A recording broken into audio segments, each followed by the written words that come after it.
यत्पदं वेदसंवेद्यं कटाक्षेण विवीक्षितं न क्षमन्ते विमतेस्तमुपासे श्रियपतिं दुरन्तदुरितद्वान्तविपाटनपटीयसे बादरायणसंज्ञाय परस्मै महसे नमः।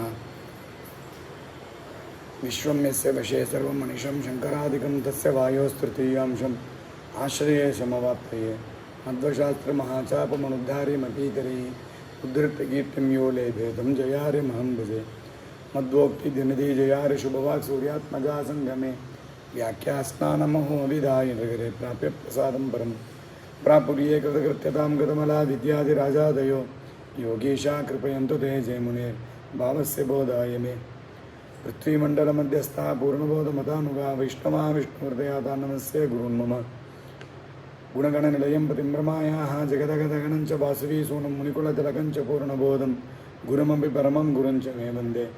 आनन्दतीर्थभगवत्पादाचार्यविनिर्मितं व्याख्यासे भगवद्गीता भाष्यं तत्करुणाबलात् देवं नारायणनत्वा सर्वदोषविवर्जितं परिपूर्णं गुरुश्चाङ्गीकार्तमक्षामि लेशतः। समस्तगुणसम्पूर्णं सर्वदोषविवर्जितं नारायणं नमस्कृत्य गीतातात्पर्यमुच्यते। ओम ओम श्रीभगवानुवाच अशोचानन्वशोचस्त्वं प्रज्ञावादाञ्च भाषसे गतासु न गतासु च नानुशोचन्ति पंडिताः।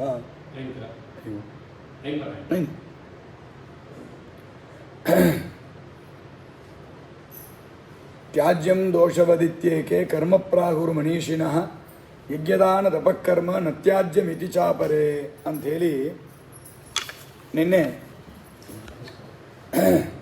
ಸನ್ಯಾಸ ಮತ್ತು ತ್ಯಾಗಗಳ ವಿಚಾರವನ್ನು ಅದರ ವ್ಯತ್ಯಾಸಗಳನ್ನು ಅರ್ಜುನ ಕೇಳಿದ್ದಾನೆ.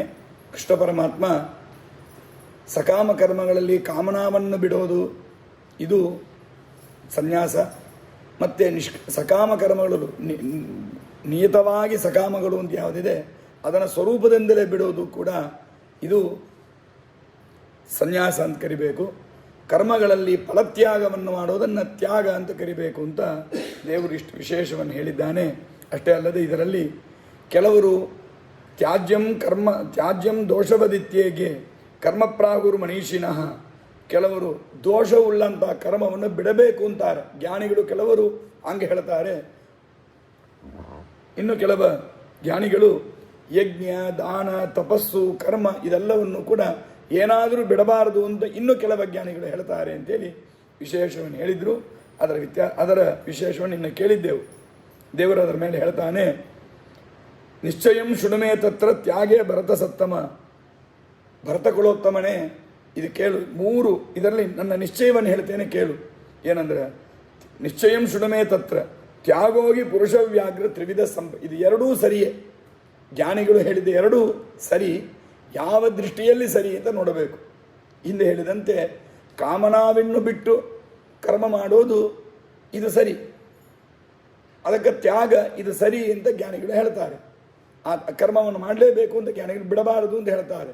ಬಿಡಬೇಕು ಅಂತ ಹೇಳೋವರು ಅಭಿಪ್ರಾಯ ಆ ಸಕಾಮವನ್ನು ಬಿಡಬೇಕು ಎಂಬ ಅಭಿಪ್ರಾಯದಲ್ಲಿ ಹೇಳ್ತಾ ಇದ್ದಾರೆ. ಅದರಿಂದ ಇವುಗಳಲ್ಲಿ ವಿರೋಧ ಇಲ್ಲ. ಇದರಲ್ಲಿ ತ್ಯಾಗ ಎಂಬುದು ಮೂರು ವಿಧ ಇದೆ ಅಂತ ಹೇಳ್ತಾರೆ. ನಿನ್ನೆ ಅದನ್ನು ಸಂಗ್ರಹವನ್ನು ಕೇಳಿದ್ದೇವೆ. ಮೂರು ವಿಧ ತ್ಯಾಗ. ಮೊದಲು ಕರ್ಮದಲ್ಲಿ ನಾನು ಮಾಡ್ತೇನೆ ಎಂಬ ತ್ಯಾಗ ಬಿಡಬೇಕು, ಅಭಿಮಾನ ತ್ಯಾಗ. ನಾನು ಮಾಡ್ತೇನೆ ಅಂತನ್ನುವ ಮಮತಾ ತ್ಯಾಗ, ಅಂದರೆ ನಾನು ಮಾಡ್ತೇನೆ ಎಂಬ ಕರ್ತೃತ್ವ ಅಭಿಮಾನ ತ್ಯಾಗ. ನನಗೋಸ್ಕರ ಆಗತ್ತೆ ಎಂಬ ಮಮತಾ ತ್ಯಾಗ. ಅನಂತರದಲ್ಲಿ ಇದರಲ್ಲಿ ಕರ್ಮಫಲ ತ್ಯಾಗ. ಈ ಮೂರು ವಿಧ ತ್ಯಾಗಗಳು ಅಂತ ಒಂದು. ಇನ್ನೊಂದು ಸಾತ್ವಿಕ ರಾಜಸ ತಾಮಸ ಎಂಬ ರೀತಿಯಿಂದ ತ್ಯಾಗ ಮೂರು ವಿಧ ಆಗಿದೆ ಅಂತ ಪರಮಾತ್ಮ ಇದನ್ನು ಹೇಳ್ತಾನೆ. ಹೀಗಾಗಿ ಯಜ್ಞದಾನ ತಪಃಕರ್ಮ ನತ್ಯಾಜ್ಯಂ ಕಾರ್ಯಮೇವ ತತ್. ದೇವರು ತನ್ನ ನಿಶ್ಚಯ ಹೇಳ್ತಾನೆ. ಯಜ್ಞ ದಾನ ತಪಸ್ಸು ಕರ್ಮ ಇದೆಲ್ಲವೂ ಕೂಡ ಸರ್ವದಾ ಬಿಡತಕ್ಕದ್ದಲ್ಲ, ಮಾಡಲೇಬೇಕು. ಯಜ್ಞೋ ದಾನಂ ತಪಶ್ಚೈವ ಪಾವನಾನಿ ಮನೀಷಿನಾಂ. ನಾವು ತುಂಬ ಜನ ಏನು ತಿಳ್ಕೊಂಡಿದ್ದೇವೆ, ಮಾಡಿದರೆ ಬಹಳಷ್ಟು ಜನರು ಮಾಡಿದರೆ ಸರಿಯಾಗಿ ಮಾಡಬೇಕ್ರಿ, ಯಾರು ಸರಿಯಾಗಿ ಹೇಳೋದೇ ಇಲ್ಲ, ಅದರಿಂದ ನಾನು ಮಾಡೋದಿಲ್ಲ. ಇದು ಸರಿಯಾದ ತತ್ವ ಅಲ್ಲ. ಎಷ್ಟು ಗೊತ್ತಾಗತ್ತೋ ಎಷ್ಟು ತಿಳಿತೋ ಮಾಡಲೇಬೇಕು, ಅದನ್ನು ಮಾಡಲೇಬೇಕು. ಮಾಡಿದ್ದಲ್ಲಿ ಎಷ್ಟು ನಮ್ಮ ಶಕ್ತಿಯ ಅನುಸಾರವಾಗಿ ಬುದ್ಧಿಯನುಸಾರವಾಗಿ ತಿಳಿದೋದನ್ನು ಸರಿಯಾಗಿ ಫಲಕಾಮನ ಇಲ್ಲದೆ ಮಾಡಬೇಕೇ ಹೊರತು ಎಲ್ಲ ಸಿದ್ಧ ಆದಮೇಲೆ ನಾನು ಮಾಡ್ತೇನೆ ಅಂತ ಹೇಳಲಿಕ್ಕೆ ಬಿಡಬಾರದು. ಯಜ್ಞೋ ದಾನಂ ತಪಶ್ಚೈವ, ಯಾಕಂದ್ರೆ ಪಾವನಾನಿಚ ಸರ್ವಸಾಂ ಮನೀಷಿನ, ಇದೆಲ್ಲರಿಗೂ ಕೂಡ ಅತ್ಯಂತ ಪಾವನ ಪವಿತ್ರವಾದದ್ದು. ಪವಿತ್ರ ಅಂದರೆ ಏನರ್ಥ ಅಂದರೆ ಕರ್ಮ ಮಾಡಲೇ ಇಲ್ಲ ಅಂದ್ರೂ ಇದು ಕೆಲವು ಅಟೆಂಪ್ಟ್ ಇರ್ತದಲ್ಲ, ಅಟೆಂಪ್ಟ್ ಅಂದರೆ ಕೆಲವು ವಿಷಯಗಳೆಲ್ಲ ಪ್ರವೃತ್ತಿ. ಒಂದು ಪ್ರಶ್ನೆ ಕೇಳ್ತಾರೆ, ನಾನು ಉತ್ತರ ಕೊಟ್ಟಿಲ್ಲ ಅಂದರೂ ಫೇಲ್ ಆಗ್ತೇನೆ, ನಾನು ಉತ್ತರವೇ ಕೊಟ್ಟಿಲ್ಲ ಅಂದರೂ ಫೈಲ್, ಉತ್ತರ ಕೊಟ್ಟು ಸರಿ ಕೊಟ್ಟಿಲ್ಲ ಅಂದ್ರೂ ಫೈಲ್. ಈಗೇನು ಮಾಡಬೇಕು? ಉತ್ತರ ಕೊಡಬೇಕಾ ಇಲ್ವಾ? ಕೆಲವರು ಏನು ತಿಳ್ಕೋತಾರೆ, ಕೊಟ್ಟು ತಪ್ಪಾಗಿ ಅಸಹ್ಯ ಆಗೋದಕ್ಕಿಂತ ಬಾಯಿ ಮುಚ್ಕೊಂಡು ಸುಮ್ಮನೆ ಇರೋದು ಒಳ್ಳೆಯದು ಅಂತ. ಸರಿ, ಅದು ಒಂದು ರೀತಿಯಲ್ಲಿ. ಆದರೆ ಇನ್ನೊಂದು ರೀತಿಯಲ್ಲಿ ಗುಣ ನೋಡ್ರಿ, ಕೊಟ್ಟು ತಪ್ಪಾಗಿದ್ದರೂ ಕೂಡ ಪ್ರಯತ್ನವಾದರೂ ಮಾಡಿದಲ್ಲ ಅಂತ ಹೆಸರು ಬರೋದಲ್ಲ. ಪ್ರಯತ್ನವೇ ಮಾಡದೆ ಸುಮ್ಮನೆ ಕೂತಿರೋದಕ್ಕೆ ಇವ ಪ್ರಯತ್ನ ಮಾಡಿದ ಅಂತಲೂ ಹೇಳ್ತಾರಲ್ಲ. ಹಾಗಾದರೆ ಅದು ಪರವಾಗಿಲ್ಲ. ಚೆನ್ನಾಗಿ ಉತ್ತರ ಕೊಟ್ಟರೆ ತುಂಬ ಸಂತೋಷ. ಒಂದು ವೇಳೆ ಕೊಡ್ಲಿಕ್ಕಾಗಿಲ್ಲ ಹಂಗಿದ್ರು ಪ್ರಯತ್ನ ಮಾಡದೇ ಇದ್ದ ಮೇಲಕ್ಕಿಂತ ಪ್ರಯತ್ನ ಮಾಡದೆ ಬೆಟರ್ ಅಲ್ವಾ? ಏನೂ ಸಮಥಿಂಗ್ ಬೆಟರ್ ದನ್ ನಥಿಂಗ್. ಏನೂ ಇಲ್ಲದೆ ಇರೋದಕ್ಕಿಂತ ಸ್ವಲ್ಪವಾದರೂ ಮಾಡಿದ್ದೇವೆ ಎಂಬುದು ಸರಿ. ಹಾಗಾಗಿ ಕರ್ಮದ ವಿಷಯಗಳಲ್ಲಿ ನಮಗಿದು ಗೊತ್ತಿಲ್ಲ ಅಂತನ್ನೋಕೆ ನಾನು ಮಾಡೋದಿಲ್ಲ. ಎಲ್ಲ ಚೆನ್ನಾಗಿ ತಿಳ್ಕೊಂಬೋಣ, ಆಮೇಲೆ ಎಲ್ಲ ತಿಳ್ಕೊಂಡು ಆಮೇಲೆ ಮಾಡೋಣ ಅಂತಂದರೆ ಒಂದೊಂದು ಜನ್ಮದಲ್ಲಿ ತಿಳ್ಕೊತಾ ಇರಲಿಕ್ಕೆ ಆಯುಷ್ಯ ಮುಗಿದೋಗೋದು. ತಿಳ್ಕೊಳ್ಳೋಷ್ಟೊಳಗೆ ಆಯುಷ್ಯ ಮುಗಿದೋದು. ಮಾಡೋ ದೇವತಾ ಮೇಲೆ ಸಾಧ್ಯ ಆಗಲ್ಲ. ಅದಕ್ಕೆ ಮಾಡಲೇಬೇಕಿದ್ದೀನಿ, ಯಾವತ್ತೂ ಬಿಡ್ಲಿಕ್ಕಲ್ಲ. ಯಾಕೆಂದರೆ ಈ ಕರ್ಮಗಳು ಕೃಷ್ಣ ಹೇಳ್ತಾನೆ, ಪಾವನಾನಿ ಮನೀಷಿನ. ಈ ಕರ್ಮಗಳು ಪಾವನ ಅಂದರೆ ಏನು ಅಂದರೆ ನಮಗೆ ಅಬಂಧಕ, ನಮ್ಮನ್ನು ಬಂಧನ ಮಾಡಲಾರ್ದು. ಮಾಡಲಾಗಿದ್ದರೆ ಬಂದಿದ್ದರೆ ಕೂಡ್ತೇವೆ, ಇಲ್ಲೇ ಮುಂದೆ ತಿಳಿಸ್ತಾರೆ. ಹಾಗಾಗಿ ಇದು ಮಾಡಲೇಬೇಕಾದದ್ದು. ಜ್ಞಾನಿಗಳ ಅಭಿಪ್ರಾಯದಲ್ಲಿ ಹೀಗಿದೆ, ಏತಾನ್ಯಪಿತು ಕರ್ಮಾಣಿ ಸಂಗಂ ತ್ಯಕ್ತ್ವಾ ಫಲಾನಿ ಚ ಕರ್ತವ್ಯಾನೀತಿ ಮೇ ಪಾರ್ಥ ನಿಶ್ಚಿತಂ ಮತಮುತ್ತಮಂ. ನನ್ನ ಅಭಿಪ್ರಾಯ ಕೃಷ್ಣ ಅರ್ಜುನ, ಈ ಎಲ್ಲವನ್ನೂ ಕೂಡ ಸಂಘವನ್ನು ಬಿಟ್ಟು, ಸಂಘ ಅಂದರೆ ಫಲಸಂಘ ಬಿಟ್ಟು ಮಾಡಬೇಕು. ಅಭಿಮಾನ ತ್ಯಾಗ, ನಾನು ಮಾಡ್ತೇನೆಂಬ ಅಭಿಮಾನವನ್ನು ಮೊದಲು ಬಿಡಬೇಕು. ಕನಕದಾಸರ ಕಥೆಗಳು ಕೇಳ್ತೇವೆ, ನಾನು ಹೋದರೆ ಹೋಗ್ತೇನೆ ಅಂತಂದರು ಅಂತಲ್ಲ ಕೇಳ್ತೇವೆ. ಇವರು ವ್ಯಾಸರಾಜರು ಕೇಳಿದರಂತೆ, ಯಾರು ಮೋಕ್ಷ ಅಂದರೆ ವ್ಯಾಸರಾಜರ ಶಿಷ್ಯರೆಲ್ಲ ಒಂದ್ಸರಿ ಪಾಠದಲ್ಲಿ ಯಾರು ಮೋಕ್ಷಕ್ಕೆ ಹೋಗ್ತಾರೆ ಅಂತೆಲ್ಲ ಕೇಳಿದರಂತೆ. ಅದಕ್ಕೆ ವ್ಯಾಸರಾಜರೆಲ್ಲ ನೋಡಿಕೊಂಡು ಆಮೇಲೆ ಕನಕದಾಸರನ್ನ ಕೇಳಿದರಂತೆ, ಯಾರು ಹೋಗ್ತಾರಪ್ಪ ಅಂತ. ಯಾರೂ ಹೋಗಲ್ಲ, ನಾವು ಹೋದರೆ ಹೋಗ್ತೇನೆ ಅಂದವ್ರು ಹೇಳಿದರು. ತಕ್ಷಣ ಎಲ್ಲರಿಗೂ ಸಿಟ್ಟು ಬಂದುಬಿಡ್ತು ವ್ಯಾಸರಾಜರ ಶಿಷ್ಯರಿಗೆ. ಏನು ಹಿಂಗೆ ಹೇಳ್ತಾರೆ ಕನಕದಾಸ, ಏನು ಓದಿಲ್ಲ ಮಾಡಿಲ್ಲ, ಅವನು ಯಾವುದೋ ಜಾತಿ, ಅವನು ಹಿಂಗೆ ಹೇಳಿದ, ಹಿಂಗೆ ಹೇಳೋದು. ಅವನು ಹೋದ್ರೆ ಹೋಗ್ತಾನೆ, ನೀವು ಹೋಗಲ್ಲಂತ ಗುರುಗಳೇ, ನಾವು ಹೋಗಲ್ಲ ಅಂತ ಇಷ್ಟೆಲ್ಲ ಶಾಸ್ತ್ರ ಓದಿದ್ದೇವೆ, ತಾವು ಹೋದ್ರೆ ಹೋಗ್ತೇನೆ ಅಂತ ಹೇಳ್ಕೋತಾರೆ ನೋಡ್ರಿ, ಎಷ್ಟು ಅಹಂಕಾರ ಅವರಿಗೆ. ಆಮೇಲೆ ವ್ಯಾಸರಾಜರು ಹೇಳಿದ್ರಂತ ಕನಕದಾಸರಿಗೆ, ಏನಪ್ಪ ನಿನ್ನ ಅಭಿಪ್ರಾಯ ಹೇಳು ಅಂತ. ಅವ್ರು ಹೇಳಿದಂತ ವ್ಯಾಸರಾಜರು, ನಾನು ಎಂಬುದು ಹೋದ್ರೆ ಮೋಕ್ಷಕ್ಕೆ ಹೋಗ್ತೇನೆ ಅಂತಂದ, ನಾ ಹೋದರೆ ಅಂತ ಅಂದಿಲ್ಲ ಅಂತ ಅವ್ರು ಹೇಳ್ಕೊಂಡ್ರು. ಈ ವಿಷಯ ಸರಿ ಇದೆ, ಅದರ ಕತೆ ಮಾತ್ರ ನನಗೆ ಯೋಚನೆ ಇದೆ. ಈ ಕತೆ ಸಾಮಾನ್ಯ ತುಂಬ ಜನರು ಹೇಳ್ತಾರೆ. ಇದು ಏನಾಗಿದೆ ಅಂದರೆ ಜನರಿಗೆ ಸ್ವಲ್ಪ ಭಾಳ ದೊಡ್ಡ ವಿಷಯ ನಮ್ಮಿಂದ ಮಾಡ್ಲಿಕ್ಕೆ ಆಗಿಲ್ಲ ಅಂತಂದ್ರೆ ಅದನ್ನು ಕಂಡ್ರೆ ಸಿಟ್ಟು ಬರ್ತದೆ, ಅದ ಮೇಲೆ ದ್ವೇಷ, ಕೋಪ, ಮಾತ್ಸರ್ಯ, ಈರ್ಷ್ಯೆಗಳು ಬರ್ತದೆ. ಅಸೂಯೆ ಅಂತ ಕರೀತಾರೆ. ಅಸೂಯೆ ಅಂದ್ರೆ ಏನಂದ್ರೆ ಒಳ್ಳೆ ವಿಷಯವೇ ಇರುತ್ತೆ, ಗುಣವೇ ಇರುತ್ತೆ, ಆದರೆ ನನಗದು ಮಾಡ್ಲಿಕ್ಕೆ ಆಗಲ್ಲ ಅಂತಂದ್ರೆ ಅದನ್ನು ದೋಷವಾಗಿ ಕನ್ವರ್ಟ್ ಮಾಡಿಬಿಡ್ತೇನೆ. ಅದು ನನಗೆ ಮಾಡ್ಲಿಕ್ಕೆ ಆಗಿಲ್ಲ ಅಂದರೆ ಅದನ್ನು ತಪ್ಪು ಅಂದ್ಬಿಡೋದು. ಸ್ವಾಮಿಗಳು ಬರ್ತಾರೆ, ಸ್ವಾಮಿ ಭಕ್ತಿಯನ್ನು ಕರೆಸಿ ಒಳ್ಳೆ ಪೂಜೆ ಮಾಡಿಸಿ ಸಮೃದ್ಧಿ ಎಲ್ಲ ವೈಭವದಿಂದ ಎಲ್ಲರಿಗೂ ಊಟಕ್ಕೆ ಹಾಕ್ಸ್ತಾರೆ. ಯಾರೋ ಕೇಳಿದರು ನನಗೆ, ಏನ್ರಿ ಎಲ್ಲ ಚೆನ್ನಾಗಿ ಮಾಡಿದರು, ಏನು ಉಪಯೋಗ ಇಲ್ಲದಲ್ಲ. ಇನ್ನು ಸ್ವಾಮಿ ಕರೆಸ್ತಾರೆ, ಮಾಡಿಸ್ತಾರೆ, ಶ್ರದ್ಧೆ ಇಲ್ಲ. ಯಾಕಂದ್ರೆ ನಿನ್ನ ನಮ್ಮನ್ನು ಕರ್ಲಿಕ್ಕೆ ಮರ್ತೋಗ್ಬಿಟ್ರಿ ನೀವು ನನ್ನನ್ನು ಕರ್ಲಿಕ್ಕೆ ಮರ್ತು ಬಿಟ್ಟಿರಿ, ಅಥವಾ ನನಗೇನು ದಕ್ಷಿಣೆ ಕೊಟ್ಟಿಲ್ಲ, ನಾನೇನು ಮಾಡ್ತೇನೆ ಅದಕ್ಕೆ? ನೀವು ಪಾಪ ಮಾಡಿದ್ದೆಲ್ಲ ಒಳ್ಳೆ ಕೆಲಸ, ಎಲ್ಲ ಚೆನ್ನಾಗಿ ಆಗಿರ್ತದೆ, ಆದರೆ ನನಗಿದರಿಂದ ಲಾಭ ಆಗಿಲ್ಲ, ಅಥವಾ ನನಗೆ ನಿಮ್ಮ ಥರ ಮಾಡ್ಲಿಕ್ಕೆ ಆಗಲ್ಲ, ಅದಕ್ಕೇನು ಮಾಡೋದು? ಏನು ಉಪಯೋಗ ಇಲ್ಲ ಅಂದು. ಇದಕ್ಕೆ ಅಸೂಯೆ ಅಂತ ಹೆಸರು. ಗುಣವನ್ನು ಕೂಡ ದೋಷವನ್ನಾಗಿ ಕಲ್ಪಿಸೋದಕ್ಕೆ ಅಸೂಯೆ ಅಂತ ಕರೀತಾರೆ. ಹಾಗೆ ಇದು ಒಂದು ಸಂಶಯ, ನಿಜವಾಗಿ ನನಗೆ ಇದು ಒಂದು ಸಂದೇಹ ಇದೆ. ಕನಕದಾಸರ ಯೋಗ್ಯತೆ ದೊಡ್ಡದು, ಅವರಿಗೆ ಮಹಾಜ್ಞಾನ ಇದೆ, ಜ್ಞಾನಿಗಳು, ಅದರಲ್ಲಿ ನಮಗೇನು ವಿವಾದ ಇಲ್ಲ. ನಾನು ಹೋದರೆ ಹೋಗ್ತೇನೆ ಅಂತ ಹೇಳಿದ ತತ್ವ ಸರಿ, ಅದರಲ್ಲಿ ವಿವಾದ ಇಲ್ಲ. ಹಾಗಾದರೆ ವ್ಯಾಸರಾಜರ ಶಿಷ್ಯರೆಲ್ಲ ಅಹಂಕಾರಿಗಳಾಗಿದ್ದೀರ? ಹಾಗಾದರೆ ಅಂಥ ಶಿಷ್ಯರನ್ನು ವ್ಯಾಸರಾಜರು ಯಾವ ಸುತ್ತಲಿಟ್ಟುಕೊಂಡಿದ್ದರು? ಅವ್ರ ಶಿಷ್ಯರು ಯಾರ್ಯಾರು? ವಿಜೇಂದ್ರ ಸ್ವಾಮಿಗಳು, ಪಾದರಾಜ ಸ್ವಾಮಿಗಳು, ರಾಮತೀರ್ಥರು ಅಂತ ನೂರಾರು ಜನ ಹೇಳ್ತೇವೆ. ಹಾಗಂದ್ರೆ ಅವ್ರಲ್ಲ ಅಹಂಕಾರಿಗಳಾಗಿದ್ದೀರಾ? ಅರ್ಥ ಆಗಿಲ್ಲಲ್ಲ. ಇದು ಹ್ಯಾಂಗೆ ಅರ್ಥ ಮಾಡ್ಕೋಬೇಕು ಆವಾಗ? ಇಂಥ ಶಿಷ್ಯರನ್ನು ಅಂದರೆ ಏನಾಗಿದೆ ಅಂದರೆ, ಈ ಪಂಡಿತರು ಅಂತ ಹೇಳ್ಬಿಟ್ರೆ ಸಾಮಾನ್ಯ ಜನರಿಗೆ ಒಂದು ಸಿಟ್ಟು. ಅದು ಸುಧಾ, ಚಂದ್ರಿಕಾ, ವ್ಯಾಸತ್ರಯ ಇಲ್ಲ ಗ್ರಂಥಗಳು ಅಂತ ನಮ್ಗೆ ಓದಲಿಕ್ಕೆ ಆಗೋದಿಲ್ಲ. ಅವರೇನೋ ಘಟಪಟ ಅವಚ್ಛೇದಕ ಅವಚ್ಛಿನ್ನ ಏನೋ ಶಬ್ದ ಆಡ್ತಾ ಇರ್ತಾರೆ. ಹಾಗಾಗಿ ನಮಗೆ ಅದೆಲ್ಲ ಬರೋದಿಲ್ಲ, ಅರ್ಥ ಆಗೋದಿಲ್ಲ. ಅದಕ್ಕೇನು ಮಾಡ್ತೇವೆ, ಅವ್ರ ಮೇಲೆ ಒಂದು ವೆಂಜನ್ಸ್, ಅದನ್ನ ಎಲ್ಲಾದ್ರೂ ಒಂದು ಸಂದರ್ಭ ಸಿಕ್ಕುವಾಗ ಸೇರಿಸ್ಬಿಡು. ಈಗ ಒಂದು ಕಥೆಯನ್ನು ಹೇಳ್ಬಿಡು. ಕಥೆ ಏನು ಹಿಡಿದು ನಾವು ಯಾರು ನಾನು ನೋಡಿದವರಲ್ಲ, ಇನ್ನೊಬ್ಬರು ನೋಡಿದವರಲ್ಲ. ಇಂಥ ಕಥೆಗಳನ್ನು ಅದು ವಿದ್ವಾಂಸರು ಅಂದರೆ ಒಂದು ಸಿಟ್ಟು, ಈ ಶಾಸ್ತ್ರ ಅಂದರೆ ಅದರ ಮೇಲೆ ಒಂದು ದ್ವೇಷ. ಯಾವಾಗಲೂ ಹೀಗೆ. ನೀವು ವ್ಯಾಸರಾಜರ ಶಿಷ್ಯರು ಪುರಂದರದಾಸ ಕಥೆ ಎಲ್ಲ ಕೇಳಿ ನೋಡ್ರಿ, ಹಿಂಗೆ ಹೇಳೋರು ಅದನ್ನು. ಹಾಗಾದರೆ ಇದು ದೋಷ ವ್ಯಾಸರಾಜರೇ ಪರಿವಸಾನ ಆಗತ್ತೆ ಅಂತ ಅರ್ಥ ಆಗಬೇಕಲ್ಲ. ಈಗ ನಾನೊಬ್ಬ ಮ್ಯಾನೇಜರ್ ನಾನು ಏನು ಮಾಡ್ತೇನೆ, ಎಲ್ಲರನ್ನು ಆರಿಸ್ತೇನೆ, ಅಪಾಯಿಂಟ್ ಮಾಡ್ತೇನೆ. ಅಪಾಯಿಂಟ್ ಮಾಡಿದವರೆಲ್ಲರೂ ಅನ್ಫಿಟ್ ಅಂತಂದರೆ ಏನು ಅರ್ಥ ಅದರಲ್ಲಿ? ಮ್ಯಾನೇಜರ್ ಇಸ್ ನಾಟ್ ಸರಿಯಾದ ಮ್ಯಾನೇಜರ್ ಇಲ್ಲ ಅಂತ ಅರ್ಥ. ಮ್ಯಾನೇಜರ್ ಸರಿಯಾ? ಯಾಕಂದ್ರೆ ಅವನೇ ಅಪಾಯಿಂಟ್ ಮಾಡೋವ, ಅಪಾಯಿಂಟಿಂಗ್ ಅಥಾರಿಟಿ ಮ್ಯಾನೇಜರು. ಎಲ್ಲ ತಪ್ಪಾದ ಮನುಷ್ಯರನ್ನು ಅಪಾಯಿಂಟ್ ಮಾಡಿದ್ದಾನಂತಂದ್ರೆ ಆವಾಗ ಮ್ಯಾನೇಜರ್ ಆ ಪೋಸ್ಟಿಗೆ ಸರಿ ಇಲ್ಲ ಅಂತ ಅರ್ಥ. ಹಾಗೆ ವ್ಯಾಸರಾಜರು ಪಾಪ ಪುರಂದರದಾಸರು, ಕನಕದಾಸರು, ವಿಜಯದಾಸರು, ಜಗನ್ನಾಥದಾಸರು ಇವರೆಲ್ಲ ತುಂಬ ಭಕ್ತರು, ಶ್ರದ್ಧಾವಂತರು, ವೈರಾಗ್ಯವಂತರು. ಆದರೆ ಅವರು ಬೇರೆ ಶಾಸ್ತ್ರವನ್ನು ವ್ಯಾಸರಾಜರಲ್ಲೇ ಶಾಸ್ತ್ರಾಧ್ಯಯನ ಮಾಡುವ ಶಿಷ್ಯರೆಲ್ಲ ಅಹಂಕಾರಿಗಳು. ಇದು ಹಂಗೆ. ಹಾಗಾದರೆ ಇವರನ್ನ ಶಿಷ್ಯರನ್ನ ತಗೊಂಡ ವ್ಯಾಸರಾಜರು ಏನು? ಅದಕ್ಕೆ ಕಥೆ ನಮಗೆ ಏನೋ ಒಂದು ಹೆಚ್ಚು ಹೇಳ್ತೇವೆ, ಉತ್ಸಾಹದಲ್ಲಿ ಹೇಳ್ತೇವೆ ಅಂತ ಅನ್ನೋದಕ್ಕಾಗಿ ಹೀಗೆಲ್ಲ ಹೇಳಬಾರ್ದು. ಏನೋ ಯಾರ್ಯಾರಿಗೆ ಮೋಕ್ಷ ಆಗತ್ತೆ ಅಂತ ಸಾಮಾನ್ಯ ವಿಚಾರ ನಡೆದಾಗ ಒಬ್ಬೊಬ್ಬರು ಒಂದೊಂದರ ಶ್ರವಣ ಮನನಾದಿಗಳಿದ್ದರೆ ಮೋಕ್ಷ ಆಗತ್ತೆ ಅಂತ ಒಬ್ಬರು ಹೇಳಿದರು. ಶಾಸ್ತ್ರ ಚೆನ್ನಾಗಿ ಮಾಡಿದರೆ ಮೋಕ್ಷ ಆಗತ್ತೆ, ದೇವರಲ್ಲಿ ಭಕ್ತಿ ಮಾಡಿದರೆ ಮೋಕ್ಷ ಆಗತ್ತೆ. ಎಲ್ಲವೂ ಸರಿ, ಎಲ್ಲವೂ ಸರಿ, ಯಾವುದು ತಪ್ಪಿಲ್ಲ. ಇಷ್ಟು ಕೂಡ ತಿಳಿಲಾಂಗಲ ಅವರೆಲ್ಲ ವ್ಯಾಸರಾಜಲ್ಲಿ ಶಾಸ್ತ್ರ ಓದಲಿಕ್ಕೆ ಬಂದರು. ಮೋಕ್ಷ ಏನಾಗತ್ತೆ ಅಂತ ತಿಳ್ಕೊಳ್ಳದೇವರ ಬಂದಿದ್ದಾರೆ. ಇವರೆಲ್ಲ ಯಾಗ ಮಾಡ್ತಾ ಇದ್ರು, ಋಷಿಗಳಲ್ಲ. ನಾರದರು ಬಂದು ಕೇಳಿದರು. ಶ್ರೀನಿವಾಸ ಕಲ್ಯಾಣದಲ್ಲಿ ಪ್ರಾರಂಭದಲ್ಲಿ ಕೇಳ್ತೇವೆ, ಈ ಯಾಗವೆಲ್ಲ ಯಾರಿಗೆ ಸಮರ್ಪಣೆ ಮಾಡ್ತೀರಿ? ಯಾರಿಗೆ ಗೊತ್ತಾಗಿಲ್ಲ. ಅಯ್ಯೋ ಏನು ಮಾಡೋದು, ಯಾರಿಗೆ ಸಮರ್ಪಣೆ ಮಾಡೋದು ತಿಳಿಯಿಲ್ಲ. ಸರಿ ವಿಚಾರ ಮಾಡ್ಕೊಂಡು ಬರೋಣ ಅಂತ ಹೊರಟ್ಬಿಟ್ರು. ಯಾರು ಭೃಗು ಋಷಿಗಳು ಹೊರಟೆಲ್ಲ ನೋಡಿಕೊಂಡು ಆಮೇಲೆ ದೇವರಿಗೆ ಅರ್ಪಣೆ ಮಾಡೋಣ ಬಂದು ಹೇಳಿದರು. ಇಷ್ಟೇ ಕತೆ ಹೇಳಿದರೆ, ನಾವು ಮಾಡುವ ಕರ್ಮವನ್ನು ದೇವರಿಗೆ ಅರ್ಪಣೆ ಮಾಡಬೇಕು ಎಂಬುದು ಸಂಧ್ಯಾವಂದನೆ ಮಾಡುವ ಹುಡುಗರಿಗೆ ಗೊತ್ತಿದ್ದೀರಿ? ಮನೆಯೊಳಗೆ ಸಂಧ್ಯಾವಂದನೆ ಮಾಡುವ ಹುಡುಗರಿಗೆ ಮಾಡುವ ಕರ್ಮ ಅಲ್ಲ ದೇವರಿಗೆ ಅರ್ಪಣೆ ಮಾಡಬೇಕು ಎಂಬುದು ಗೊತ್ತಿಲ್ವಾ? ಅಕ್ಷಯಂ ಕರ್ಮ ಯಸ್ಮಿನ್ ಪರೆ ಸ್ವರ್ಪಿತಂ ಕಾಯೇನ ವಾಚ ಮನಸೇಂದ್ರಿಯ ಇರುವ ನಾರಾಯಣ ಏತಿ ಸಮರ್ಪಯೇತ್ತತ್.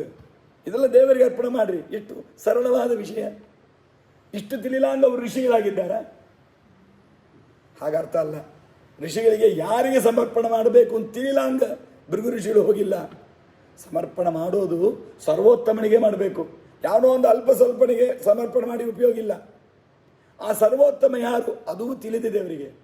ವೇದಶಾಸ್ತ್ರ ಓದಿದವರೇ ಋಷಿಗಳು, ಭೃಗ್ವಾದಿಗಳು, ಅಲ್ಲಿ ಕುಳಿತವರೆಲ್ಲರೂ. ಅಥವಾ ಬಂದ ನಾರದರಿಗೆ ಅದು ತಿಳಿಲಾರ್ದ ಕಲಿಸ್ಬೇಕು ಯಾಕೆ? ಹೋಗಿ ತಿಳ್ಕೊಂಡು ನಾನು ಕಲಿಸ್ಬೇಕು ಯಾಕೆ? ಅವಾಗ ಬೇರೆ ಇವರಿಗೆ ತಿಳಿಯಲಾಂಗೆ ಇರಲಿ, ನಾರದರಿಗೆ ತಿಳಿದಿದಲ್ಲ, ಅವರು ಹೇಳಿಕೊಟ್ಟಿರ್ಬೋದಲ್ಲ. ಹಾಗಾದರೆ ಏನು ವಿಶೇಷ ಅಂದರೆ ನಾವೆಲ್ಲ ಥಿಯರಿಟಿಗಳಾಗಿ ತಿಳ್ಕೊಳ್ತೇವೆ. ಏಟು ಚೊರಕ ಕರಿಕೋದವ ಅದಂಬೋದು ತಮಿಳಲ್ಲಿಲ್ವಾ? ನಾವು ಬರೀ ಥಿಯರಿ ಒಳಗೆ ಓದ್ತೇವೆ. ಆದರೆ ಥಿಯರಿ ಒಳಗೆ ಓದಿದ್ದನ್ನು ಪ್ರತ್ಯಕ್ಷವಾಗಿ ನೋಡಲು ಪ್ರಾಕ್ಟಿಕಲಾಗಿ ನೋಡಬೇಕು, ಪ್ರಾಕ್ಟಿಕಲಾಗಿ ಅನುಭವಿಸಬೇಕು. ಆ ಪ್ರಾಕ್ಟಿಕಲಾಗಿ ಅನುಭವಿಸುವ ಯೋಗ್ಯತೆ ಋಷಿಗಳಿಗಿದೆ, ನಮಗೆ ನಿಮಗೆ ಇಲ್ಲ. ಅದಕ್ಕೆ ಸಮರ್ಪಣೆ ಮಾಡಬೇಕು ಕರ್ಮವನ್ನು. ಯಾರಿಗೆ? ಸರ್ವೋತ್ತಮ ವ್ಯಕ್ತಿಗೆ. ಸರ್ವೋತ್ತಮ ಯಾರು? ದೇವರೊಬ್ಬನೇ. ಆ ದೇವರು ಸರ್ವೋತ್ತಮ ಹ್ಯಾಂಗೆ ಎಂಬುದನ್ನು ಪ್ರಾಕ್ಟಿಕಲಾಗಿ ತಿಳ್ಕೊಳ್ಳಿಕ್ಕೆ ಭೃಗು ಋಷಿಗಳು ಹೊರಟು. ಕೈಲಾಸಕ್ಕೆ ಹೋಗ್ತಾರೆ, ಅವರಿಗೆ ದೋಷ ಇದೆ, ರಾಗಾದಿ ಕಾಮಾದಿ ದೋಷಗಳದಂತ ತಿಳ್ಕೊಂಡ್ರು. ಬ್ರಹ್ಮದೇವರ ಹತ್ರ ಹೋಗ್ತಾರೆ, ಅವರಿಗೆ ಅಸ್ವಾತಂತ್ರ್ಯ ಎಂಬ ದೋಷ ಅದಂತ ತಿಳ್ಕೊಂಡ್ರು. ವೈಕುಂಠಕ್ಕೆ ಬರ್ತಾರೆ, ಅವನಲ್ಲಿ ಯಾವ ದೋಷ ದೇವರಿಗೆ ಯಾವ ದೋಷವೂ ಇಲ್ಲ ಅಂತ ತಿಳ್ಕೊಂಡ್ರು. ಆದರೂ ತನ್ನ ಲಕ್ಷ್ಯ ಮಾಡಿಲ್ಲ ಅಂತ ಸಿಟ್ಟಿಗೆ ಕಾಲಿಂದ ಒದ್ದಾಗ ದೇವರು ಭಕ್ತ ಪರವಶನಾಗಿ ಅನುಗ್ರಹ ಮಾಡಿದ. ಅದನ್ನು ಕಂಡು ಸಂತೋಷಪಟ್ಟರು. ಇವನೇ ಸರ್ವೋತ್ತಮ ಎಂಬುದನ್ನು ಕಣ್ಣಿಂದ ತಿಳ್ಕೊಂಡು ಉಪದೇಶವನ್ನು ಬಂದು ಉಳಿದ ಋಷಿಗಳಿಗೆ ಹೇಳ್ತಾರೆ. ಇದು ಇದರ ಚರಿತ್ರೆಯಲ್ಲಿ ಬಂದದ್ದಷ್ಟೇ ಅಲ್ಲ, ಉಪನಿಷತ್ತಲ್ಲಿ ಇಂತಹ ಕಥೆಗಳು ಬರ್ತಾ ಇದೆ. ಉಪನಿಷತ್ತಲ್ಲಿ ಹಾಗೆ ಹೇಳ್ತಾರೆ. ದೇವರ ಸರ್ವೋತ್ತಮತ್ವವನ್ನು ತಿಳ್ಕೊಳ್ಳಿಕ್ಕೆ ದೇವತೆಗಳೆಲ್ಲ ಹೊರಟಿದ್ದಾರೆ. ಇರಾದ ಪರವಾಳ ಋಷಿಗಳು ದೇವತೆಗಳೇ ಹೋಗ್ತಾರೆ ದೇವರ ಸರ್ವೋತ್ತಮತ್ವವನ್ನು ತಿಳ್ಕೊಳ್ಳಿಕ್ಕೆ. ಅದ್ರ ಪ್ರತ್ಯಕ್ಷವಾಗಿ ನೋಡಿ, ಉಪದೇಶವಾಗಿ ಪ್ರತ್ಯಕ್ಷವಾಗಿ ತಿಳ್ಕೊಳ್ಳಿಕ್ಕೋಸ್ಕರ ಇಂಥ ಅವರ ಪ್ರವೃತ್ತಿಗಳಿರುತ್ತೆ. ಹಾಗಾಗಿ ಇದರಲ್ಲಿ ಅವರಿಗೆ ಸಂದೇಹ ಇತ್ತು ಅಂತ ಅರ್ಥ ಅಲ್ಲ, ಇನ್ನೂ ದೃಢವಾಗಿ ಪ್ರತ್ಯಕ್ಷವಾಗಿ ತಿಳ್ಕೊಳ್ಳೋದಕ್ಕೋಸ್ಕರ ಅದನ್ನು ಮಾಡ್ತಾರೆ. ಆ ದೃಷ್ಟಿಯಿಂದ ನಾನು ಹೋದರೆ, ಒಟ್ಟು ಪ್ರಕೃತ ವಿಷಯಕ್ಕೆ ಬರೋಣ, ಅಹಂಕಾರ ಇದ್ದರೆ, ನಾನೆಂಬ ಅಹಂಕಾರ ಇದ್ದರೆ ಮೋಕ್ಷ ಆಗೋದಿಲ್ಲ. ಅದನ್ನು ಬಿಟ್ಟರೆ ಅಹಂಕಾರ ಮೋಕ್ಷ ಆಗತ್ತೆ. ಅದಕ್ಕೆ ಏತಾನ್ಯಪಿತು ಕರ್ಮಾಣಿ ಸಂಗಮ್ ತ್ಯಕ್ತ್ವಾ ಫಲಾನಿ ಚ ಕರ್ತವ್ಯಾನಿ, ಇದೆಲ್ಲ ಅವಶ್ಯ ಮಾಡಲೇಬೇಕಾದದ್ದು. ಕರ್ತವ್ಯಾನಿ, ಇದು ಮಾಡಲೇಬೇಕಾದದ್ದು ಅಂಥೇಳಿ ನಾನು ನಿಶ್ಚಯ ಮಾಡಿ ಹೇಳ್ತೇನೆ ಅರ್ಜುನ, ಇದನ್ನು ನೀನು ಅವಶ್ಯವಾಗಿ ಮಾಡಬೇಕು ಅಂಥೇಳಿ ಆಚಾರ್ಯರು ಕೂಡ ಇಲ್ಲಿ ನಿನ್ನೆ ಕೊನೆಗೆ ಸೂಚನೆ ಮಾಡಿದ್ದೆ. ಎಲ್ಲರಿಗೂ ಕೂಡ ಬ್ರಾಹ್ಮಣ, ಕ್ಷತ್ರಿಯ, ವೈಶ್ಯ, ಶೂದ್ರ, ಬ್ರಹ್ಮಚಾರಿ, ಗೃಹಸ್ಥ, ವಾನಪ್ರಸ್ಥ, ಸನ್ಯಾಸಿ, ಪ್ರತಿಯೊಬ್ಬ ಜೀವರಾಶಿಗೂ ಯಜ್ಞ, ದಾನ, ತಪಸ್ಸು, ಕರ್ಮ ಇವುಗಳು ಉಂಟು. ಆದರೆ ಎಲ್ಲರಿಗೂ ಒಂದೇ ಥರ ಯಜ್ಞ, ಒಂದೇ ಥರ ತಪಸ್ಸು, ಒಂದೇ ಥರ ದಾನ ಇಲ್ಲ. ಅವರವರಿಗೆ ಅವರವರ ದಾನ, ಅವರವರ ಯಜ್ಞಗಳು ಬೇರೆ ಬೇರೆ. ನೀವು ಇದನ್ನು ಹೇಳಿದರೆ ಯಜ್ಞ ಎಲ್ಲರಿಗಿದೆ ಅಂತ ಎಲ್ಲರೂ ಕೂತ್ಕೊಂಡು ಯಜ್ಞ ಮಾಡೋದಲ್ಲ. ಸ್ವಲ್ಪ ಯೋಚನೆ ಮಾಡಿ. ಎಲ್ಲರೂ ಯಜ್ಞ ಮಾಡಬೇಕು. ನಾಳೆ ಬೆಳಿಗ್ಗೆ ಇವರು ಕೂತ್ಕೊಂಡು ಒಂದು ಕಡೆಯಲ್ಲಿ ಹೋಮ ಮಾಡ್ತಾರೆ. ನಾರಾಯಣ ಅಷ್ಟಾಕ್ಷರ ಮಂತ್ರ ಹೋಮ, ನೀವು ಒಂದು ಕಡೆ ಯಜ್ಞ ಅಂತ ಹೇಳಿದರು, ನೀವು ಒಂದು ಕಡೆ ಹೋಮ. ನಿಮ್ಮ ಮನೆಯವರು ನೋಡಿದರು, ಓ ಇನ್ನೇ ಗೀತೆಯಲ್ಲಿ ಕೇಳಿದ್ದೇವೆ ಎಲ್ಲರೂ ಯಜ್ಞ ಮಾಡಬೇಕು ಅಂತ. ಅವರೊಂದು ಕೊಡು ಕೃಷ್ಣ ಮಂತ್ರ ಜಪ, ಅವರೊಂದು ಯಜ್ಞ ಮಾಡ್ತಾ ಕೂತಿರ್ತಾರೆ. ಮನೆಯಲ್ಲಿ ಕೆಲಸಗಾರರು ಅವರೊಂದು ಕಡೆ ಕೂತ್ಕೊಂಡು ಅವರು ಯಜ್ಞ ಮಾಡ್ತಾ ಇರ್ತಾರೆ. ಎಲ್ಲ ಯಜ್ಞ ಮಾಡ್ತಾ ಕೂತಿದ್ದರೆ ಅಡಿಗೆ ಯಾರು ಮಾಡೋದು? ಕಾರು ಹೊಡ್ಕೊಂಡು ಉಪನ್ಯಾಸಕ್ಕೆ ಬರಬೇಕು, ಸ್ವಾಮಿಗಳು ಪಾದಪೂಜೆ, ಕಾರಲ್ಲಿ ಕರೆಸಿ ಡ್ರೈವರ್ನ ಕರ್ಕೊಂಡು, ಡ್ರೈವರಲ್ಲಿ ಕೊಟ್ಟು ಹೋಮ ಮಾಡ್ತಾ ಇದ್ದಾನೆ. ಹೋಗಿ ಕರ್ಕೊಂಡು ಬಾರಪ್ಪ, ನೋಡ್ರಿ ಗೀತೆಯಲ್ಲಿ ಕೃಷ್ಣ ಹೇಳಿದ್ದಾನೆ ಯಜ್ಞ, ದಾನ, ತಪಸ್ಸು ಮಾಡು ಅಂತ, ಯಜ್ಞ ಮಾಡ್ತಾ ಇದ್ದೇನೆ ಅಂತ ನಾವು ಡ್ರೈವರ್. ಮನೆಯಲ್ಲಿ ಹೆಂಗಸು ಯಜ್ಞ ಮಾಡು ಅಂತ ಹೇಳಿದ್ದಾನೆ ಕೃಷ್ಣ, ನಾನು ಕೃಷ್ಣ ಎಂಬಂತರ ಜಪ ಯಜ್ಞ ಮಾಡ್ತಾ ಇದ್ದೇನೆ. ಹೀಗೆಲ್ಲರೂ ಅವರವರು ಯಜ್ಞ ಮಾಡ್ತಾ ಇದ್ದರೆ ಜಗತ್ ಪ್ರವೃತ್ತಿ ಹಾಗೆ. ಅದಕ್ಕೆ ಯಜ್ಞ ಮಾಡೋದು ಎಲ್ಲರೂ ಒಂದೇ ಥರ ಮೂಗು ಹಿಡ್ಕೊಂಡು ಯಜ್ಞ ವೇದಿಕೆ ಹಾಕಿ ತುಪ್ಪ ಸುರಿಯೋದಂತ ಅರ್ಥ ಅಲ್ಲ. ಯಾರ್ಯಾರಿಗೆ ಯಾವ್ಯಾವ ಕರ್ಮ ವಿಹಿತವೋ ಅದು ಅವರವರು ಮಾಡುವ ಯಜ್ಞ. ಶ್ರೀಮದಾಚಾರ್ಯರು ಬಹಳ ಸ್ಪಷ್ಟ ಹೇಳ್ತಾರೆ, ದ್ರವ್ಯಯಜ್ಞಾದೀನ ಮಧ್ಯೆ ಸ್ವೋಚಿತೋ ಯಜ್ಞ, ತನಗೆ ಉಚಿತವಾದ ಯಜ್ಞ. ಅವರು ಅದಕ್ಕೆ ಯಾರಿಗೆ ಉಚಿತ ಯಾವುದು ಹ್ಯಾಂಗೆ ಕಂಡುಹಿಡಿಯೋದು? ಇದು ನಾಡಿ ಜೋಸಿ ಇವಂಗಿಲ್ಲ. ಈ ನಾಡಿ ಜೋಸಿ ವೈದ್ಯಸಂಗೋಡಿಗೆ ಹೋದರೆ ನನ್ನ ಹೆಸರಿಗೆ ನಾಡಿ, ನನ್ನ ಹೆಸರು ಕೊಟ್ಟು ಈ ಹೆಸರಿಗೆ ನಾಡಿ ಇದು ಇದೆಯಾ ಪತ್ರ ಸಿಕ್ಕತೆ ನೋಡಿಕೊಂಡು ನನಗೇನೇನು ಅಂದ್ರೆ ಹುಡ್ಕೊಬೋದು. ಹಾಗೆ ವೇದದಲ್ಲಿ ಯಜ್ಞದತ್ತನಿಗೆ, ಚೈತ್ರನಿಗೆ ಈ ಯಜ್ಞ, ಮೈತ್ರನಿಗೆ ಈ ಯಜ್ಞ ಅಂತ ಹಂಗೆಲ್ಲ ಪ್ರಿಸ್ಕ್ರೈಬ್ ಮಾಡಿಲ್ಲ. ಮತ್ತು ನನ್ನ ಯಜ್ಞ ಅಂದರೆ ಹ್ಯಾಂಗೆ ತಿಳ್ಕೊ, ಸೋಚಿತ ಅಂತೀರಿ.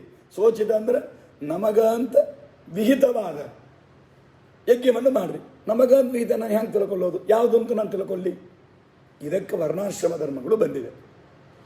ಇದರ ನಮಗೆ ಯಾರ್ಯಾರಿಗೆ ಏನೇನು ಅಂತ ತಿಳ್ಕೊಳ್ಳಿಕ್ಕೆ, ಐಡೆಂಟಿಫೈ ಮಾಡಿಕೊಳ್ಳಿಕ್ಕೆ ವರ್ಣಾಶ್ರಮ ಧರ್ಮ. ಏನದು ವರ್ಣಾಶ್ರಮ ಧರ್ಮ? ನಾವು ಯಾವ ಜಾತಿಯಲ್ಲಿ ಹುಟ್ಟಿದ್ದೇವೆ ಮೊದಲು, ಯಾಕಂದರೆ ಯಾವುದಾದ್ರು ಒಂದು ಕಾಮನ್ ಫೀಚರ್ ಎಲ್ರಿಗೂ ಬೇಕಲ್ವ. ಒಂದು ಡಿವಿಷನೂ ಇರಬೇಕು, ಅಂದರೆ ಒಂದು ಅವಾಂತರ ವಿಭಾಗವು ಸೆಗ್ಮೆಂಟ್ಸೂ ಇರಬೇಕು, ಒಂದು ಗ್ರೂಪ್ಸೂ ಇರಬೇಕು. ಇಲ್ಲಂದ್ರೆ ಇಂಡಿವಿಜುವಲ್ ಐಟಮೈಸ್ ಒಬ್ಬೊಬ್ಬರಿಗೆ ಹೇಳಲಿಕ್ಕೆ ಆಗಲಾರ್ದಲ್ಲ ಧರ್ಮಗಳನ್ನು. ಅವ ಒಂದು ಗ್ರೂಪ್ ಇರಬೇಕು. ಎಷ್ಟು ಗ್ರೂಪ್ ಮಾಡಬೇಕು? ಎಲ್ಲರೂ ಸರಿ ಒಂದೇ ಗ್ರೂಪ್ ಅಂತ ಹೇಳಿಬಿಟ್ರೆ ಅದು ಕಷ್ಟ.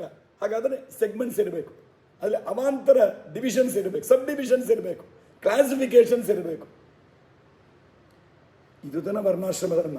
ಡಿಸ್ಕ್ರಿಮಿನೇಟ್ ಮಾಡೋದು ವರ್ಣಾಶ್ರಮ ಧರ್ಮ ಅಲ್ಲ, ಕ್ಲಾಸಿಫೈ ಮಾಡೋದು ವರ್ಣಾಶ್ರಮ ಧರ್ಮ. ಈ ಪಾಪಿಗಳಿಗೆಲ್ಲ ಈ ವ್ಯತ್ಯಾಸವೇ ಗೊತ್ತಿಲ್ಲ. ಡಿಫರೆನ್ಶಿಯೇಟ್ ಮಾಡೋದು ಬೇರೆ, ಡಿಸ್ಕ್ರಿಮಿನೇಟ್ ಮಾಡೋದು ಬೇರೆ. ಹೌದಲ್ವಾ? ಡಿಸ್ಕ್ರಿಮಿನೇಷನ್ ಅಂದರೆ ಏನು? ಎಲ್ಲರೂ ಒಂದೇ ರೀತಿಯಲ್ಲಿ ಇದ್ದಾಗಲೂ ಡಿಫರೆನ್ಶಿಯೇಟ್ ಮಾಡಿದ್ರೆ ಡಿಸ್ಕ್ರಿಮಿನೇಷನ್. ಅವರವರ ಕ್ಲಾಸಿಫಿಕೇಶನ್ ತಕ್ಕಂಗೆ ಅವರವರಿಗೆ ಡಿವೈಡ್ ಮಾಡಿದರೆ, ಕ್ಲಾಸಿಫೈ ಅಂದರೆ ಅವರಿಗೆ ವಿಭಾಗ ಮಾಡಿ ಹಂಚಿದರೆ ಅದು ಡಿಫರೆನ್ಸ್, ಅದು ಡಿಫರೆನ್ಷಿಯೇಷನ್. ಇದು ಹೆಂಗೆ ತಪ್ಪಾಗತ್ತೆ? ಫಸ್ಟ್ ರ್ಯಾಂಕ್ ತೆಗೆದ ಹುಡುಗನಿಗೆ ಗೋಲ್ಡ್ ಮೆಡಲ್, ಸೆಕೆಂಡ್ ಪ್ಲೇಸಿಗೆ ಬಂದವರಿಗೆ ಸಿಲ್ವರ್ ಮೆಡಲ್, ಥರ್ಡ್ ಪ್ಲೇಸ್ ಬಂದರೆ ಬ್ರಾನ್ಸ್ ಮೆಡಲ್. ಇಲ್ಲೇ ಇಲ್ಲ, ಎಲ್ಲರೂ ಪ್ಲೇಯರ್ಸು, ಎಲ್ಲರೂ ಅಥವಾ ಅಕಾಡೆಮಿ ಎಲ್ಲ ಸ್ಟೂಡೆಂಟ್ಸು, ಎಲ್ಲರೂ ಓದಿದ್ದಾರೆ, ಎಲ್ಲರೂ ಪಾಸ್ ಮಾಡಿದ್ದಾರೆ. ನೀವು ಹೆಂಗೆ ಡಿಫರೆನ್ಸ್ ಮಾಡ್ತೀರಿ? ಇದು ಡಿಸ್ಕ್ರಿಮಿನೇಷನ್ ಅಂತ ಹೇಳ್ತಾರೆ ಯಾರಾದರೂ? ಅವ ಯಾವ ಸ್ಥಾನಕ್ಕೆ ಬಂದಿದ್ದಾನೆ, ಅವನಿಗೇನು ಎಲಿಜಿಬಿಲಿಟಿ ಇದೆಯೋ ಅದಕ್ಕವ ಪಡೆದಿದ್ದಾನೆ. ನೀವು ಸೆಕೆಂಡ್ ರ್ಯಾಂಕ್ ತೆಗೆದವನನ್ನು ನಂಗೆ ಬೇಕಾದವ ಅಂತೇಳಿ ಏನಾದರೂ ಇನ್ಫ್ಲೂಯೆನ್ಸ್ ಮಾಡಿ ಅವನನ್ನು ಮೇಲೆ ಕರೆಸಿ ಫಸ್ಟ್ ರ್ಯಾಂಕ್ ತೆಗೆದವನ್ನ ಕಳಿಸಿ ಏನಾದರೂ ಮಾಡಿದರೆ ಇದು ಡಿಸ್ಕ್ರಿಮಿನೇಷನ್, ಇದು ತಪ್ಪು. ಆದರೆ ಅವರವರಿಗೆ ಯೋಗ್ಯವಾದದನ್ನು ಅವರವರು ಮಾಡು ಅಂತ ಹೇಳೋದು ಇದು ಸರಿ. ಇದು ಮುಂದೆ ಇನ್ನೂ ವಿಸ್ತಾರ ಹೇಳಲಿಕ್ಕೆ ಹೋಗ್ತಾನೆ ಕೃಷ್ಣ ಈ ವಿಷಯಗಳನ್ನು ಅಲ್ಲಿ ಸ್ವಲ್ಪ ವಿಸ್ತಾರದಲ್ಲಿ ನೋಡೋಣ. ಹಾಗಾಗಿ ವರ್ಣಾಶ್ರಮ ಧರ್ಮಗಳು ಎಂಬುದು ಈ ಕಾರಣಕ್ಕಾಗಿ ದೇವರು ಅದನ್ನು ವ್ಯವಸ್ಥೆ ಮಾಡಿ ಕೊಟ್ಟಿದ್ದಾನೆ. ವರ್ಣಾಶ್ರಮ ಧರ್ಮದಿಂದ ಏನು ಲಾಭ ಅಂದರೆ ಯಾವ ಜಾತಿಯವರಿಗೆ ಒಂದು ರೂಲ್ಸ್ ರೆಗ್ಯುಲೇಷನ್ಸ್ ದೇವರು ಹಾಕಿಬಿಟ್ಟಿದ್ದಾನೆ. ಬ್ರಾಹ್ಮಣರು ಅಂದರೆ ಯಜ್ಞ ಯಾಗ ಅಂದರೆ ಅವರಿಗೆ ಯಜನ ಯಾಜನ ಅಧ್ಯಯನ ಅಧ್ಯಾಪನ ದಾನ ಪ್ರತಿಗ್ರಹ ಈ 6 ಕರ್ಮಗಳು ಬ್ರಾಹ್ಮಣರಿಗೆ ಮೇಯ್ನ್ ಆಗಿ ಅವರಿಗೆ 6 ಕರ್ಮ. ಕ್ಷತ್ರಿಯರಿಗೆ ದುಷ್ಟ ನಿಗ್ರಹ ಶಿಷ್ಟ ಪರಿಪಾಲನ, ಧರ್ಮದಿಂದ ಭೂಮಿಯನ್ನು ಆಳಬೇಕು. ಬ್ರಾಹ್ಮಣ ಶೂದ್ರನ್ನು ಬಿಟ್ಟು ಬೇರೆಯವರಿಂದ ಕರಗ್ರಹಣ ಮಾಡಬೇಕು. ಎಲ್ಲ ಪ್ರಜೆಗಳನ್ನು ತನ್ನ ಮಕ್ಕಳಂತೆ ನೋಡಿಕೊಳ್ಬೇಕು. ಇದು ಕ್ಷತ್ರಿಯರ ಧರ್ಮ. ವೈಶ್ಯರ ಧರ್ಮ ಅವರು 3-4 ವಿಧ ಇದ್ದಾರೆ. ರತ್ನ ಬಂಗಾರ ಇದನ್ನಿಟ್ಟುಕೊಂಡು ವ್ಯಾಪಾರ ಮಾಡೋದು, ಇದು ಒಂದು ಥರ ವೈಶ್ಯ ಜಾತಿ. ಬಟ್ಟೆ ಇಟ್ಟೆ ಇದೆಲ್ಲ ವ್ಯಾಪಾರ, ಟ್ರೇಡಿಂಗ್ ಇದು ಒಂದು. ಅಥವಾ ಹಾಲು ಮೊಸರು ತುಪ್ಪ ತಿನ್ನೋ ಪದಾರ್ಥ ಧಾನ್ಯಗಳು ಇದನ್ನು ಬೆಳೆಸಿ ಅದನ್ನು ವ್ಯಾಪಾರ ಮಾಡೋದು, ಇದು ಒಂದು. ಇನ್ನೊಂದು ಕುಸಿದ ಅಂದರೆ ರೂಪಾಯಿನ ಬಡ್ಡಿಗೆ ಬಿಟ್ಟು ತಗೊಳ್ಳೋದು, ಬ್ಯಾಂಕಿಂಗ್, ಟ್ರೇಡಿಂಗ್, ಬ್ಯಾಂಕಿಂಗ್, ಈ ಗ್ಲಾಸರೀಸ್, ಹೀಗೆ ಇದೆಲ್ಲವೂ ವೈಶ್ಯರಿಗೆ. ಶೂದ್ರನಿಗೆ ಇವರಿಗೆಲ್ಲ ಬೇಕಾದದ್ದನ್ನು ಮಾಡಬೇಕಾದ ಫಿಸಿಕಲಿ ಮಾಡಬೇಕಾದ ಸರ್ವೀಸಸ್ ಇದು ಅವರದು. ಇದರಲ್ಲಿ ಯಾರಿಗೂ ಜಾಸ್ತಿ ಕಡಿಮೆ ಅಲ್ಲ. ಒಂದು ಆಫೀಸಲ್ಲಿ ಮ್ಯಾನೇಜರು ಬೇಕು, ಕ್ಲರ್ಕೂ ಬೇಕು, ಆಫೀಸರು ಬೇಕು, ಅಟೆಂಡರು ಬೇಕು, ಸೆಕ್ಯೂರಿಟಿ ಇರಬೇಕು. ಅವರವರ ಕೆಲಸಕ್ಕೆ ತಕ್ಕಂಗೆ ರೆಸ್ಪಾನ್ಸಿಬಿಲಿಟಿ ತಕ್ಕಂಗೆ ಸಂಬಳ ಸ್ಥಾನ ಎಲ್ಲ ಉಂಟು. ಆದರೆ ಎಲ್ಲರೂ ಆಫೀಸಿಗೆ ಪಾರ್ಟ್ ಆ್ಯಂಡ್ ಪಾರ್ಸಲ್, ಎಲ್ಲರ ಕೆಲಸವೂ ಮುಖ್ಯ. ಯಾರೊಬ್ಬರು ಬೇಡ ಅಂತ ಆಗೋದಿಲ್ಲ, ಯಾರೊಬ್ಬರು ಬೇಡ ಅಂತಿಲ್ಲ. ಏನು ವ್ಯತ್ಯಾಸ ಇಲ್ಲಿ? ಅಪ್ಲಿಕೇಶನೋ ರೆಕಮೆಂಡೇಶನೋ ಅವನ ಎಜುಕೇಷನೋ ಯಾವುದೋ ಒಂದನ್ನು ಬೇಸಿಸ್ ಆಗಿ ಇಟ್ಟುಕೊಂಡು ಅವನನ್ನು ಅಪಾಯಿಂಟ್ ಮಾಡ್ತೇವೆ. ಆದರೆ ಶಾಸ್ತ್ರದಲ್ಲಿ ಹುಟ್ಟನ್ನಿಟ್ಟುಕೊಂಡು ಮಾಡ್ತಾರೆ, ಅಷ್ಟೇ ವ್ಯತ್ಯಾಸ. ಹಾಗೆ ಇದು ಕಾಮನ್. ಓದುಬೋದು, ಯಾರು ಬೇಕಾದ್ರೆ ಏನು ಬೇಕಾದ್ರೂ ಓದ್ಬೋದು, ಹಂಗೆ ಬೇಕಾದ್ರೂ ಓದ್ಬೋದು. ಓದಿದ್ದಾರೆ ಎಂಬುದಕ್ಕೆ ಸರ್ಟಿಫಿಕೇಟ್ ಇದೆ, ಅವನು ಎಷ್ಟು ಬುದ್ಧಿ ಇದೆ ಎಂಬುದಕ್ಕೆ ಸರ್ಟಿಫಿಕೇಟ್. ಅದು ಓದಿದ್ದಕ್ಕೆ ಸರ್ಟಿಫಿಕೇಟ್ ಇದೆ, ಪರೀಕ್ಷೆಗೆ ಮಾರ್ಕ್ ತಗೊಂಡಕ್ಕೆ ಸರ್ಟಿಫಿಕೇಟ್ ಇದೆ. ಎಷ್ಟು ಬುದ್ಧಿವಂತ ಅಂತಲಿಕ್ಕೆ? ಓದಿದವರೆಲ್ಲ ಬುದ್ಧಿವಂತರಿಲ್ಲ, ಓದದೇ ಇದ್ದವರೆಲ್ಲ ದಡ್ಡರಲ್ಲ. ಹಾಗಾದರೆ ಇದೊಂದು ಕಾಮನ್ ಆದ ಎಲ್ಲ ಯಾವ ದೋಷವೂ ಇಲ್ಲ ಹಂಗೆ ಇದೆಲ್ಲ ಒಂದು ವಿಭಾಗ ಮಾಡಲಿಕ್ಕೆ ಏನ್ತನ ಹಾದಿ ಇದೆ ಲೌಕಿಕದಲ್ಲಿ ಹೇಳ್ರಿ? ಅಂಥದ್ದು ಯಾವುದೂ ಇಲ್ಲ. ಅದಕ್ಕೆ ಧರ್ಮಶಾಸ್ತ್ರದಲ್ಲಿ ನಮ್ಮ ಹುಟ್ಟನ್ನು ಆಧಾರವಾಗಿಟ್ಟುಕೊಂಡು ಇದೆಲ್ಲ ಹೇಳ್ತಾರೆ. ವರ್ಣಾಶ್ರಮ ಧರ್ಮಗಳು, ನೀನು ಬ್ರಾಹ್ಮಣನಿಗೆ ಹೀಗೆ, ಬ್ರಾಹ್ಮಣನಿಗೆ ಬ್ರಹ್ಮಚಾರಿಗೆ ಹೀಗೆ, ವೈಶ್ಯನಿಗೆ ಹೀಗೆ ಅಂತ ಇದೆಲ್ಲ ತೋರಿಸ್ತಾರೆ. ಹಾಗಾಗಿ ಈ ವರ್ಣಾಶ್ರಮ ಧರ್ಮಗಳ ಅನುಸರಿಸಿ ನಾವೇನು ಕರ್ಮ ಮಾಡ್ತೇವೋ ಇದು ತನ್ನ ಸೋಚಿತ ಕರ್ಮ ಅಂತ ಅರ್ಥ. ನಿನ್ನೆ ಹೇಳಿದೆ, ಸಂಸ್ಕೃತ ತುಂಬ ಅದ್ಭುತ ಭಾಷೆ ಇದು. ಉಚಿತ ಅಂತಂದರೆ ಎಲಿಜಿಬಲ್ ಆದ, ಯೋಗ್ಯವಾದ. ಸ್ವ ಅಂದರೆ ತನಗೆ, ಸ್ವೋಚಿತ, ಸ್ವ ಉಚಿತ, ಸ್ವೋಚಿತ. ಅದು ಸೋಚಿತ ಅಂತ ಕೆಲವರು ಉಚ್ಚಾರಣೆ ಮಾಡಿಬಿಡ್ತಾರೆ. ಸೋಚಿತ ಅಲ್ಲ, ಅದು ನಾವು ಸೋಚಿತವಾಗಿದೆ. ಈಗ ಸೋಚಿತ ಅಂದರೆ ತುಂಬ ಆತಂಕ ಪಡಬೇಕಾದದ್ದು ಅಂತ. ನಮ್ಮ ಕೈಗೆ ಸಿಕ್ಕಿದ್ದು ಸೋಚಿತವಾಗಿದೆ, ಅದಲ್ಲ. ಸ್ವೋಚಿತ, ಸ್ವೋಚಿತ, ಸ್ವೋಚಿತ ಕರ್ಮಗಳ ಆಚರಿಸುತ್ತ ಅಂತ ದಾಸರಾದನ ಹೇಳ್ತಾರೆ. ಸ್ವೋಚಿತ ಕರ್ಮ ಅಂದರೆ ನಮ್ಮ ವರ್ಣ ಅಂದರೆ ಜಾತಿ, ಆಶ್ರಮ ಅಂದರೆ ಆ ಜಾತಿ ಒಳಗಿರುವ ನಮ್ಮ ಸಬ್ ಕ್ಲಾಸಿಫಿಕೇಶನ್, ಬ್ರಾಹ್ಮಣ, ಕ್ಷತ್ರಿಯ, ವೈಶ್ಯದು, ಬ್ರಹ್ಮಚಾರಿ, ಗೃಹಸ್ಥ, ವಾನಪ್ರಸ್ಥ, ಸನ್ಯಾಸಿ ಅಂತ ಹೀಗೆ ಇವುಗಳಿಗೆ ತಕ್ಕಂತೆ ನಾವೇನು ಕರ್ಮಗಳನ್ನು ಮಾಡ್ತೇವೆ ಇದು ಸ್ವೋಚಿತ ಕರ್ಮ. ಅದಕ್ಕೆ ಆಚಾರ್ಯರು ಹೇಳ್ತಾರೆ, ಆಚಾರ್ಯರ ತಾತ್ಪರ್ಯ ಹೇಳೋ ಮಾತು, ದ್ರವ್ಯಯಜ್ಞಾದಿಗಳ ನಡುವೆ ಸ್ವೋಚಿತೋ ಯಜ್ಞ, ತಮಗೆ ಯೋಗ್ಯವಾದ ಯಜ್ಞ ಅಂತಲೇ ಹೆಸರು ಅದಕ್ಕೆ. ಯಾವುದು? ಸನ್ಯಾಸಿಗಳಿಂದ ಶುರು ಮಾಡಿ ವಿದ್ಯಾದಾನಾದಿಶು. ನಿನ್ನೆ ಹೇಳಿದ್ದೆ, ಸ್ವಾಮಿಗಳು ಕೂಡ ವಿದ್ಯಾದಾನ ಮಾಡ್ತಾರೆ, ಜ್ಞಾನದಾನ, ಅಭಯದಾನ ಇದು ತನ್ನ ಸ್ವಾಮಿಗಳು ಮಾಡಬೇಕು. ಸ್ವಾಮಿಗಳ ಸ್ವರ್ಣದಾನ ಮಾಡಬೇಕು, ಭೂದಾನ ಮಾಡಬೇಕು, ಗೋದಾನ ಮಾಡಬೇಕು, ಪಿಂಡದಾನ ಮಾಡಬೇಕು. ಇದೆಲ್ಲ ಸ್ವಾಮಿಗಳಿಗಿಲ್ಲ, ಸನ್ಯಾಸಿಗಳಿಗೆ ಅದೆಲ್ಲ ಬೇಕಾಗೇ ಇಲ್ಲ. ಅವರು ಅನ್ನದಾನ ಮಾಡಬೇಕು, ಸ್ವಾಮಿಗಳು ಬೇಕಾಗಿಲ್ಲ.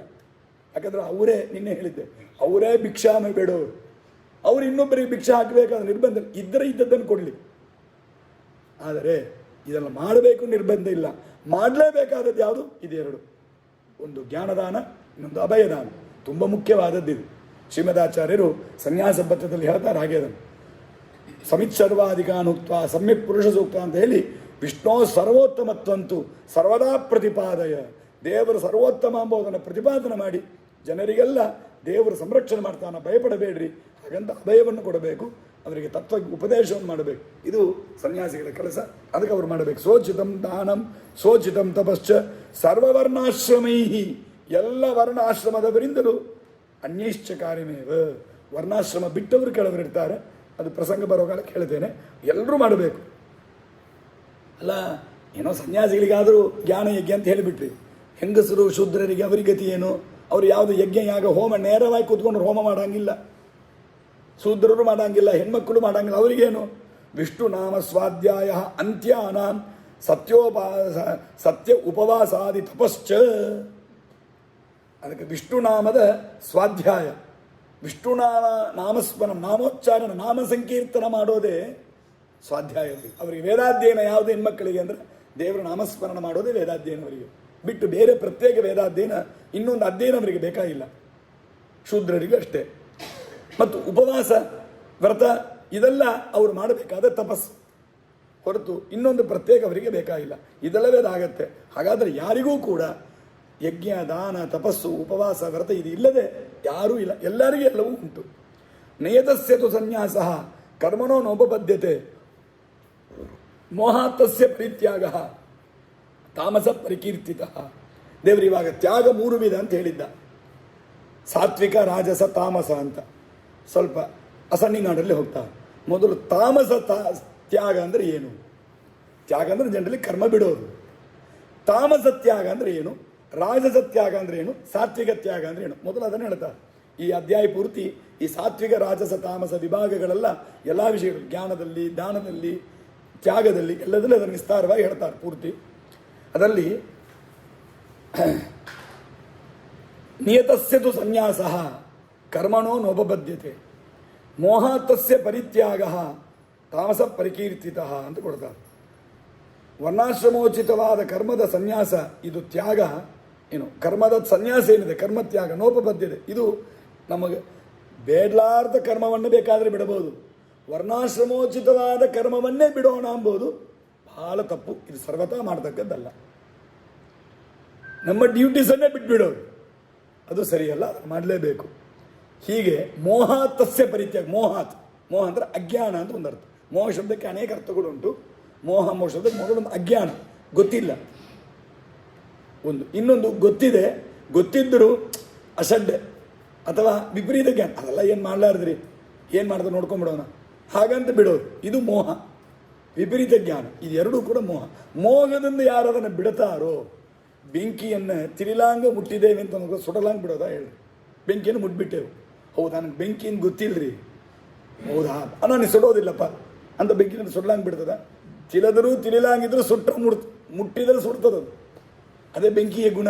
ಹಾಗೆ ವಿಹಿತ ಕರ್ಮ, ವರ್ಣಾಶ್ರಮೋಚಿತವಾದ ವಿಹಿತ ಕರ್ಮವನ್ನು ಪರಿತ್ಯಾಗ ಮಾಡಿದರೆ, ನೀವು ನಾವು ತಿಳದು ಬಿಟ್ಟರೂ ಸರಿ, ತಿಳಿದೇ ಬಿಟ್ಟರೂ ಸರಿ, ನೋ ಎಕ್ಸ್ಕ್ಯೂಸ್, ನಮ್ಮನ್ನು ಬಂಧನ ಮಾಡೇ ಮಾಡ್ತದೆ. ಅದು ನಮಗೆ ಅನಿಷ್ಟವನ್ನು ಮಾಡ್ತದೆ. ಯಾಕಂದರೆ ಸ್ವಯಜ್ಞಾದೀನ್ ಪರಿತ್ಯಜ್ಯ ನಿರಯಮ್ಯಾತ್ಯ ಸಂಶಯಂ. ವರ್ಣಾಶ್ರಮೋಚಿತವಾದ ಕರ್ಮವನ್ನು ಮಾಡಬೇಕಾದದನ್ನು ಮಾಡಿಲ್ಲ ಅಂತಂದರೆ ಅದಕ್ಕೆ ಖಂಡಿತವಾಗಿ ನರಕ ಎಂಬುದು ಎಲ್ಲರಿಗೂ ಉಂಟು. ಇದನ್ನು ಯಾರೂ ತಪ್ಪಿಸ್ಕೊಳ್ಳಿಕ್ಕಾಗಲ್ಲ. ಏನು ಮಾಡಿದ್ರು ಇದನ್ನು ತಪ್ಪಿಸ್ಕೊಳ್ತೇನೆ ಅಂತಿಲ್ಲ. ಇವತ್ತು ನಾನೇನೋ ಭಾಳ ವರ್ಷಗಳು ಮಾಡಿಲ್ಲ, ಆಮೇಲೆ ನಾನು ತಿಳಿದು ಮಾಡಿದೆ, ರಾಮ ಕೃಷ್ಣ ದೇವರನ್ನು ಸ್ಮರಣೆ ಮಾಡಿದೆ, ಆಮೇಲೆ ಹೇಳ್ತಾರೆ ಏನು ಪಾಪ ಇದ್ರೂ ದೇವರ ನಾಮಸ್ಮರಣೆ ಮಾಡಿ ಎಲ್ಲ ಪಾಪ ಪರಿಹಾರ ಆಗತ್ತೆ. ತುಂಬ ಸಿಂಪಲ್ ಅಲ್ಲ ಅವಾಗ, ಎಲ್ಲ ಮನಂಗೆ ಸ್ಮರಣೆ ಬಿಟ್ಬಿಡೋದು. ಒಂದೇ ಒಂದು ದಿವಸ ಇರೋದಾದ್ರೆ ರಾಮ ಅಂದ್ಬಿಟ್ರೆ ಸಾಕಲ್ಲ, ಎಲ್ಲ ಪರಿಹಾರ ಆಗಿಬಿಡೋದಲ್ಲ. It is not a joke. ಆ ಥರ ಪರಿಹಾರ ಆಗುವ ಮಾಡಿಸುವ ಸಾಮರ್ಥ್ಯ ಆ ಮಂತ್ರಕ್ಕಿದೆ. ಆದರೆ ಆ ಥರ ಹೇಳಲಿಕ್ಕೆ ಸಾಮರ್ಥ್ಯ ನನಗೆ ಬೇಕಲ್ಲ. ನಮಗಷ್ಟು ಭಕ್ತಿ, ವಿಶ್ವಾಸ, ಶ್ರದ್ಧೆ ಇದೆಲ್ಲ ಇರಬೇಕಲ್ಲ. ಗಂಗೆಯಲ್ಲಿ ಮುಳುಗಿದರೆ ಪವಿತ್ರರಾಗ್ತೇವೆ, ಮಹಾಪುಣ್ಯ ಬರುತ್ತೆ ಅಂತಿದೆ. ಎಷ್ಟೋ ಕಾಲದಿಂದ ಕಪ್ಪೆ, ಮೀನು ಗಂಗೆಯಲ್ಲೇ ಮುಳುಗಿದೆ. ಅದಕ್ಕೇನಾದರೂ ಉದ್ಧಾರ ಆಯ್ತಾ? ಬೇಡ. ಕಪ್ಪೆ ಮೀನು ಬೇಡ. ಮನುಷ್ಯರ ಬಗ್ಗೆ ಮಾತಾಡೋಣ. ಎಷ್ಟೋ ಮನುಷ್ಯರು ಗಂಗೆಯಲ್ಲಿ ಮುಳುಗುತ್ತಾರೆ. ಅಲ್ಲೇ ನಮ್ಮ ಗಂಗೆಯಲ್ಲಿ ನಾನು ನೋಡಿದ್ದಿಲ್ಲ, ನಮ್ಮೂರೆಲ್ಲ ನೋಡಿದ್ದೇವೆ, ಶ್ರೀರಂಗದಲ್ಲಿಲ್ಲ. ಅವನು ತಲೆಗೆ ಕಟ್ಕೊಂಡು ಬರುವ ಒಂದು ಬ್ರಷು ಪೇಸ್ಟ್ ಅದರೊಳಗೆ ಇಟ್ಕೊಂಡು ಬರುವ, ಚಪ್ಪಲಿನ ಕೈಲಿ ಹಿಂಗೆ ಇಟ್ಕೊಂಡು ಬರುವ, ಕೈಲಿ ಬಟ್ಟೆ, ಸೋಪು, ನದಿಗೆ ಬರೋದು, ನದಿಯೊಳಗೆ ಹಲ್ಲುಜ್ಜೋದು, ಅಲ್ಲೇ ಉಗುಳೋದು, ಬಟ್ಟೆ ತೆಗೆಯೋದು, ಚಪ್ಪಲಿನ ತಗೊಂಡು ನದಿಯೊಳಗೆ ಚೆನ್ನಾಗಿ ಬ್ರಷ್ ಮಾಡಿ ತೊಳೆಯೋದು, ಎಲ್ಲ ಇಡೋದು, ಇವನು ನೀರಲ್ಲಿ ಮುಳುಗೋದು, ಆಮೇಲೆ ತೊಗೊಂಡು ಹೋಗೋದು. ಇದು ಕಾವೇರಿ ಸ್ನಾನ ಅಂತ ಲೆಕ್ಕಕ್ಕೆ ತಗೊಳ್ಳೋಣ. ತುಲಾ ಸ್ನಾನ, ಕಾವೇರಿ ಸ್ನಾನ ಲೆಕ್ಕಕ್ಕೆ ತಗೊಳ್ಳೋಣ. ಅವನು ನೀರಲ್ಲಿ ಲಿಟ್ರಲಿ ನೀರಲ್ಲಿ ಮುಳುಗೋದು ಅಂದರೆ ಕಾವೇರಿ ಸ್ನಾನ. ಅವನು ಮುಳುಗಿದ್ದಾನೆ. ಬೇಡಪ್ಪ ನಾನೇನೋ ಹೋದೆ, ಸಂಕಲ್ಪ ಹೇಳ್ಕೊಂಡು ಚೂರು ಸ್ನಾನ ಮಾಡಿದೆ. ನಾನಿನ್ನು ಒಂದು ನಡೆದಿದ್ದು ತಮಾಷೆಗಲ್ಲ. ಒಂದು ಸಲ ನದಿಗೆ ಹೋಗಿದ್ದೆ ಸ್ನಾನ ಮಾಡಲಿಕ್ಕೆ. ನನಗೆ ತುಂಬ ಯಾವುದೂ ಗೊತ್ತಿಲ್ಲ, ಜಾಸ್ತಿ ಯಾವುದೇ ತಿಳಿಲಾರ್ದು, ಸ್ನಾನ ಸಂಕಲ್ಪ ಜಾಸ್ತಿ ತಿಳಿಲಾರ್ದು, ಏನೋ ತಿಳಿದು ಒಂದೆರಡು ಹೇಳ್ಕೊಂಡು ಮಾಡ್ತಾ ಇದ್ದೆ. ಒಬ್ಬರು ದೊಡ್ಡ ಸ್ಮಾರ್ಥ ವಿದ್ವಾಂಸರು ಅವರು ಬಂದಿದ್ದರು, ಶ್ರೌತಿಗಳು ಅಂತ ಆ ಊರಲ್ಲಿ ಅವರು ಬಂದಿದ್ದರು. ಅವ್ರ ಜೊತೆ 2-3 ಜನ ಶಿಷ್ಯರು ಎಲ್ಲ ಬಂದರು. ಅವರು ಸಂಕಲ್ಪ ಹೇಳ್ತಾ ಇದ್ದರು. ನಾನೆಲ್ಲ ದೂರ ಸ್ನಾನ ಮಾಡಿ ನಾನು ಸಂಧ್ಯಾವಂದನೆ ಜಪ ಮಾಡ್ತಾ ಇದ್ದೆ ನೀರಲ್ಲೇ. ಅವರು ಸಂಕಲ್ಪ ಹೇಳಿದರು. ಸರಿ ಏನು ಹೇಳ್ತಾರೆ ಕೇಳೋಣ ಅಂತ. ಸ್ವಲ್ಪ ನಮ್ಮ ಕಿವಿ ಅದು ನಮ್ಮ ಹತ್ರ ಇರೋದಿಲ್ಲ. ಕಿವಿ ಮಾತ್ರ ಯಾವಾಗಲೂ ಉಳಿದ ಇಂದ್ರಿಯಗಳ ನಮ್ಮಲ್ಲೇ ಇರ್ತದೆ. ಕಿವಿ ಮಾತ್ರ ಎಲ್ಲ ಕಡೆ ಊರು ಸುತ್ತಾ ಇರ್ತದೆ. ಎಲ್ಲರದು ಏನೇನು ಯಾರ್ಯಾರ್ದು ಗಾಸಿಪ್ಸ್ ಇರ್ತದಂತ ಕೇಳಲಿಕ್ಕೆ ಕಿವಿ ಮಾತ್ರ ಅಡ್ಡಾಡ್ತಾ ಇರ್ತದೆ. ಅದಕ್ಕೆ ಸಾಮಾನ್ಯ ಚೇಷ್ಟೆ ಮಾಡೋರು, ಇಲ್ಲಿ ಬಂದು ಕೂಡ್ರಿ ಎಲ್ಲರ ಕಿವಿಗಳು ಇಲ್ಲೇ ಇರೋದು ಅಂತ.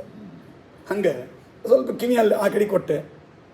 ಏನು ಮಂತ್ರ, ಎಷ್ಟು ಸಂಕಲ್ಪ, ಅಷ್ಟೇ ನನಗೆ ನಾಚಿಕೆ ಆಯಿತು.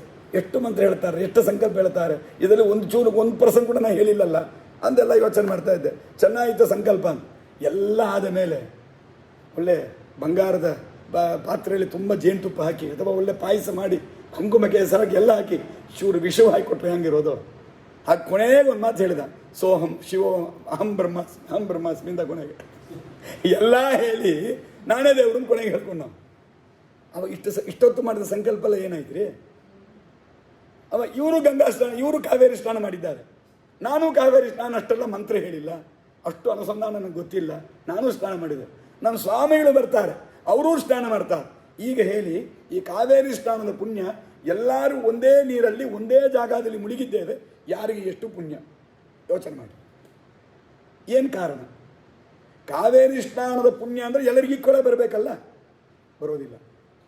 ಯಾಕೆಂದರೆ ಅವರವರ ಯೋಗ್ಯತಾ, ಅನುಸಂಧಾನ, ಬುದ್ಧಿ, ಭಕ್ತಿ, ಶ್ರದ್ಧೆ ಇದೆಲ್ಲಕ್ಕೆ ಅನುಗುಣವಾಗಿ ಬರ್ತದೆ. ಭಾಗವತ ಕಥೆ ಕೇಳುತ್ತೇವೆ, ಇದೇ ಪ್ರಶ್ನೆ ಮಾಡ್ತಾನೆ. ದುಂದುಕಾರಿ ಎಂದು ಬಹಳ ಅನ್ಯಾಯ ಮಾಡಿದ್ದಕ್ಕೆ ಅವ ಆಗಿದ್ದಾನೆ. ದುಂದುಕಾರಿ ಪಿಶಾಚಿ ಆಗಿಬಿಟ್ಟ. ಗೋಕರ್ಣ ಅಂತ ಅವನ ತಮ್ಮ. ಆ ದುಂದುಕಾರಿಯ ಉದ್ಧಾರಕ್ಕಾಗಿ ಗೋಕರ್ಣ ಭಾಗವತ ಪ್ರವಚನ ಮಾಡ್ತಾನೆ. ಪಿಶಾಚಿಯಾಗಿ ತಿರುಗಾಡ್ತಾ ಇದ್ದಾನೆ ಅವ ದುಂದುಕಾರಿ. ಅವನ ಉದ್ಧಾರಕ್ಕಾಗಿ ಇದು ಹೇಳೋಣ ಅಂತ, ಭಾಗವತ ಹೇಳಿಸೋಣ ಅಂತ ಭಾಗವತ ಕೂತ್ಕೊಂಡು ಉಪದೇಶ ಮಾಡಿ 7 ದಿನ ಅಖಂಡ ಭಾಗವತ ಹೇಳ್ತಾ ಇದ್ದಾನೆ. ಪಿಶಾಚಿ ರೂಪದಲ್ಲಿ ಬಂದ ದುಂದುಕಾರಿಗೆ ಇರಲಿಕ್ಕೆ ಸ್ಥಳ ಇಲ್ಲ. ಎಲ್ಲಿ ಹುಡುಕ್ತಾ ಇದ್ದಾನೆ, ಎಲ್ಲಿ ಬಂದು, ಯಾಕಂದ್ರೆ ಪಿಶಾಚಿಗೆ ನಮ್ಮ ಹಂಗೆ ಶರೀರ ಎಲ್ಲ ಇರೋದಿಲ್ಲ. ಅದಕ್ಕೆ ಎಲ್ಲಿ ಇರೋದು ನೋಡಿದಾಗ ವಿಚಾರ ಮಾಡಿದೆ. ಪಕ್ಕದಲ್ಲಿ ಒಂದು ಕೋಲ್ ಇಟ್ಟಿದ್ರು, ಆ ಕೋಲನ್ನು ತೆಗೆದು ಕೊಟ್ಟ. ಈ ಮೂಂಗಿಲ್ ಕುಚ್ಚಿ ಅಂತೇವಲ್ವ, ಬಿದಿರು ಕುಚ್ಚಿ, 7 ಕಣು ಇತ್ತು ಅದರಲ್ಲಿ. ಆ ಕುಚ್ಚಿ ಒಳಗೆ ಸೇರ್ಕೊಂಡು ಪ್ರವೇಶ ಮಾಡ್ಕೊಂಡ್ಬಿಟ್ಟ ದುಂದುಕಾರಿ ಎಂಬ. ದಿನ ಭಾಗವತ ಪ್ರವಚನ ಹೇಳ್ತಾ ಇದ್ದಾನೆ. ಗೋಕರ್ಣ ಒಳ್ಳೆ ಬುದ್ಧಿವಂತ, ಚೆನ್ನಾಗಿ ಉಪನ್ಯಾಸ ಮಾಡಿದ, ನಿಜವಾಗಿ ಭಾಗವತವೇ ಹೇಳಿದಪ್ಪ. ಭಾಗವತ ಅಂತ ಏನೋ ಒಂದು ಹೇಳಿಲ್ಲ, ಭಾಗವತವನ್ನೇ ಹೇಳಿದ. ಏನಾಯಿತು? ಒಂದೊಂದು ದಿವಸ ಕಥಾ ಮುಗೀತು. ಆ ಒಂದೊಂದು ಕಣು ಇದೆಲ್ಲ ಅದು ಬಿರಿದು ಹೋಯ್ತು. ಅದು ಶೀವಿ ಹೋಯ್ತಾಯಿತು. 7 ದಿನ ಆಯಿತು. ಭಾಗವತ ಸಪ್ತಾಹ ಮುಗಿದ್ರೆ ದಕ್ಷಿಣ ಗೋಲಿಗೆ ಬರಲೇ ಇಲ್ಲ ದುಂದುಕಾರಿ. ಹೋಗೇ ಬಿಟ್ಟ ಮೋಕ್ಷಕ್ಕೆ, ಸೀದಾ ಮೋಕ್ಷಕ್ಕೆ ಹೋಗಿಬಿಟ್ಟ. ವೈಕುಂಠಕ್ಕೆ ಹೋದವ. ದೇವತೆಗಳ ವಿಮಾನ ಬಂದು ಕರ್ಕೊಂಡು ಹೋಗ್ತದೆ. ಅವಾಗ ಎಲ್ಲರೂ ಕೇಳ್ತಾರೆ, ಇದೇನು ಎಲ್ಲರೂ ತನ್ನ ಭಾಗವತ ಕೇಳಿದ್ದೇವೆ, ಇವನಿಗೆ ಮಾತ್ರ ಯಾಕೆ ಸದ್ಗತಿ ಆಯಿತು ಅಂತ ಉಳಿದವರೆಲ್ಲ ಕೇಳಿದರು. ಯಾರನ್ನ? ಗೋಕರ್ಣ ಇಲ್ಲ. ನೀವು ಕೇಳಿದಲ್ಲೋ, ಕೇಳಿದವ ಹೋದ, ಹೇಳಿದವ ನಾನೇ ಇಲ್ಲಿ ಕೂತಿದ್ದೇನಲ್ಲ ಅಂತ ಪಾಪ ಅವನಿಗೆ ಆತಂಕ. ಹೇಳಿದವನು ಅಲ್ಲೇ ಕೂತಾನ. ಅದಕ್ಕೆ ಆಮೇಲೆ ಹೇಳ್ತಾರೆ, ಯಾರಿಗೆ ಎಷ್ಟು ಶ್ರದ್ಧಾ ಇದೆಯೋ ಅವರವರ ಶ್ರದ್ಧೆಗೆ ತಕ್ಕಂತೆ, ಅವರವರ ಯೋಗ್ಯತೆಗೆ ತಕ್ಕಂತೆ ಫಲ ಬರುತ್ತೆ ಹೊರತು ಒಂದು ಕರ್ಮ ಮಾಡಿದ್ದಾರೆ ಅಂದ್ರೆ ಎಲ್ಲರಿಗೂ ಒಂದೇ ಥರ ಫಲ ಕೊಡ್ಲಿಕ್ಕೆ ಬರೋದಿಲ್ಲ ಅಂಥೇಳಿ ಅವನಿಗೆ ಯೋ ಯಶ್ ಶ್ರದ್ಧ ಸಯೇವ ಸಹ ಗೀತೆಯಲ್ಲೇ ಬರ್ತದೆ. ಅವರವರ ಶ್ರದ್ಧಾನುಸಾರವಾಗಿ ಅವರಿಗೆ ಫಲ ಬರುತ್ತದೆ. ಹಾಗಾಗಿ ಏನಾಗಿದೆ ಅಂದರೆ, ಸ್ವೋಚಿತವಾದ ಕರ್ಮಗಳನ್ನು ಯಾರು ಮಾಡ್ತಾರೆ ಅವರಿಗೆ ಅವರವರಿಗೆ ಉಚಿತವಾದ ಫಲ ಬರುತ್ತೆ. ಮಾಡಿಲ್ಲ ಅಂತಂದರೆ ಯಾರಿಗಾದರೂ ಅವಶ್ಯವಾಗಿ ನರಕವನ್ನು ಪಡೀಲೇಬೇಕು. ತಿಳಿದು ಮಾಡಿದರೂ ಸರಿ, ತಿಳಿದೇ ಬಿಟ್ರೂ ಸರಿ. ತಿಳಿದೇ ಬಿಟ್ರೂ ಮಹಾಪಾಪ. ತಿಳಿದೇ ಬಿಟ್ರೂ ನಾನು ತಿಳ್ಕೊಂಡಿಲ್ಲ ಅಂತ ಎಕ್ಸ್ಕ್ಯೂಸ್ ತೊಗೊಳ್ಳಿಕ್ಕೆ ಬರೋದಿಲ್ಲ. ಯಾಕಿದೆ ಡಿಫಾಲ್ಟ್ ಆಗಿ ನಮಗೆ ಬಂದಿದ್ದೇ ಇದು. ರೋಡಲ್ಲಿ ಹೋಗ್ತೇವೆ, ಈ ಊರಲ್ಲಿ ಮದ್ರಾಸಲ್ಲಿ ಹೋಗಿ ಅಭ್ಯಾಸ, ಎಲ್ಲೋ ಬೇರೆ ಊರಿಗೆ ಹೋಗ್ತೇವೆ. ನಾನಲ್ಲಿ ಸಿಗ್ನಲ್ ನೋಡಿಲ್ಲ, ಮುಂದೆ ಹೋಗ್ಬಿಟ್ಟೆ. ಏನಪ್ಪ ಹೋದಿ ಅಂತ ಪೊಲೀಸ್ ಹಿಡಿತಾರೆ. ಇಲ್ಲ, ನನಗೆ ಸಿಗ್ನಲ್ ಇದ್ದ ಗೊತ್ತಿಲ್ಲ, ನಾ ಈ ಊರಿಲ್ಲ ಅಂದರೆ. ಡ್ರೈವಿಂಗ್ ನೀ ಮಾಡ್ತಿ ಅಂತಂದರೆ ಎಲ್ಲಿ ಸಿಗ್ನಲ್ ಇದೆ ಏನಿದೆ ನೋಡ್ಕೊಂಡು ಬರೋ ನಿನ್ನ ಕರ್ತವ್ಯ. ಅದು ಬಂದಿಲ್ಲ ಅಂದರೆ ನಿನ್ನ ದೋಷನೇ ಅಂತ. ಗೊತ್ತಿಲ್ಲ ಹಂಗೆ ಮಾಡಿದ್ದು ಎಂಬುದು ಯಾವುದೋ ಅಲ್ಪ ಸ್ವಲ್ಪ ಕೆಲವುಗಳಿಗೆ ಅಷ್ಟೇ ಹೊರತು ಎಲ್ಲದಕ್ಕೂ ಎಕ್ಸ್ಕ್ಯೂಸ್ ಅನ್ನು ತಗೊಳ್ಳಿಕ್ಕೆ ಆಗೋದಿಲ್ಲ.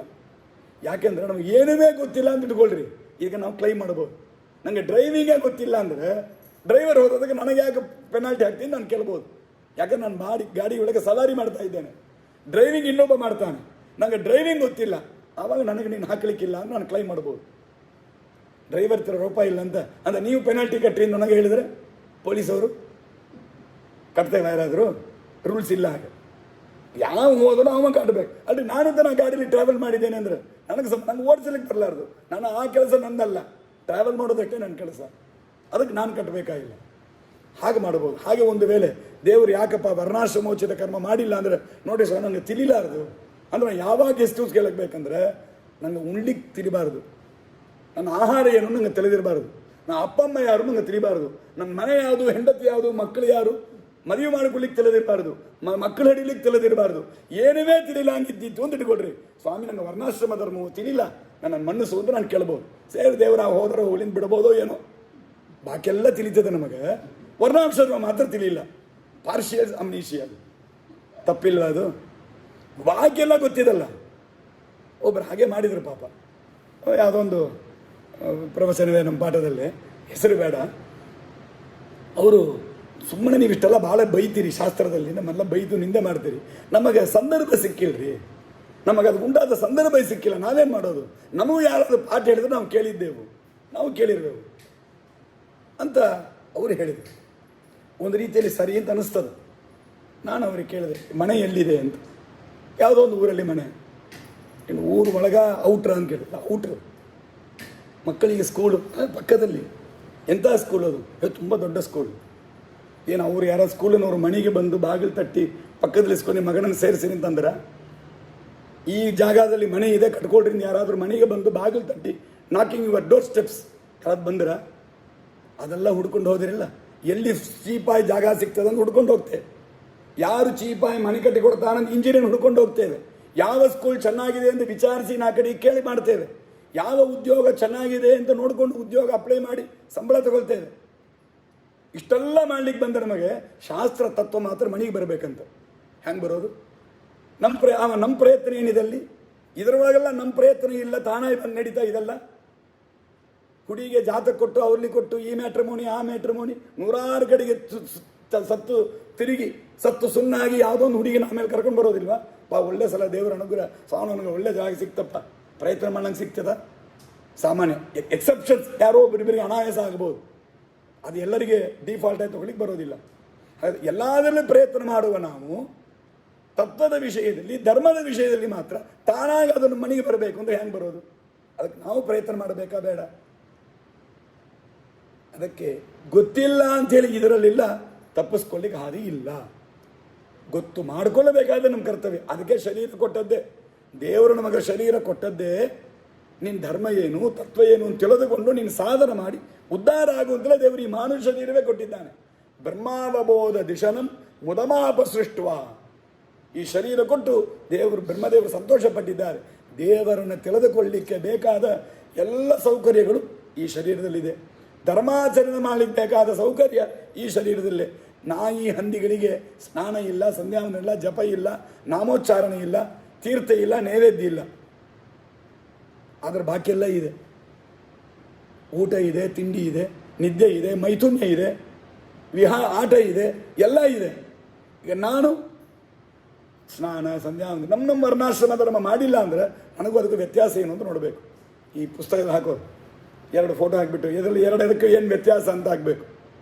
ಎಲ್ಲ ನೋಡ್ಲಿಕ್ಕೆ ಒಂದೇ ಥರ ಇರ್ತದೆ, ಯಾವುದಾದ್ರು ಸೂಕ್ಷ್ಮದಲ್ಲೆಲ್ಲ ವ್ಯತ್ಯಾಸ ಇರೋದು ಅದನ್ನು ತೋರಿಸಿರಿ. 6 ವ್ಯತ್ಯಾಸಗಳೇ ಕಂಡುಬಿಡಿ ಹಿಂಗೆ ಅಂತ. ಹಾಗೆ ನನ್ನನ್ನು ಹಂದಿಯನ್ನು ಫೋಟೋ ಪಕ್ಕದಲ್ಲಿ ಹದ್ಬಿಟ್ಟು ಇದೆರಡಕ್ಕೂ ವ್ಯತ್ಯಾಸ ಅನ್ನೋದು ಕಂಡಿಡೀರಿ ಅಂತ ಹೇಳಬೇಕು. ಯಾಕಂದ್ರೆ ರೂಪ ಬಿಟ್ಟರೆ ಬಾಕೆಲ್ಲರೂ ನಾನು ಒಂದೇ ಥರ ಇದ್ದೇನೆ. ನನಗೂ ಅದಕ್ಕೂ ಏನು ವ್ಯತ್ಯಾಸ ಇಲ್ಲ ಇವಾಗ.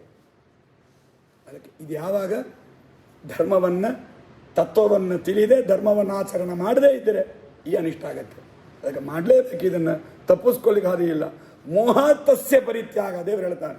ಮೋಹದಿಂದ ಬಿಟ್ಟರೂ ಕೂಡ ಇದು ತಾಮಸತ್ಯಾಗ ಅಂತ ಹೆಸರು ಅಂತಿಷ್ಟು. ಅನಂತರದಲ್ಲಿ ರಾಜಸತ್ಯಾಗ ಅಂದರೆ ಏನು? ಅವರು ಕರ್ಮವನ್ನು ಬಿಡ್ತಾರೆ ನೋಡ್ರಿ.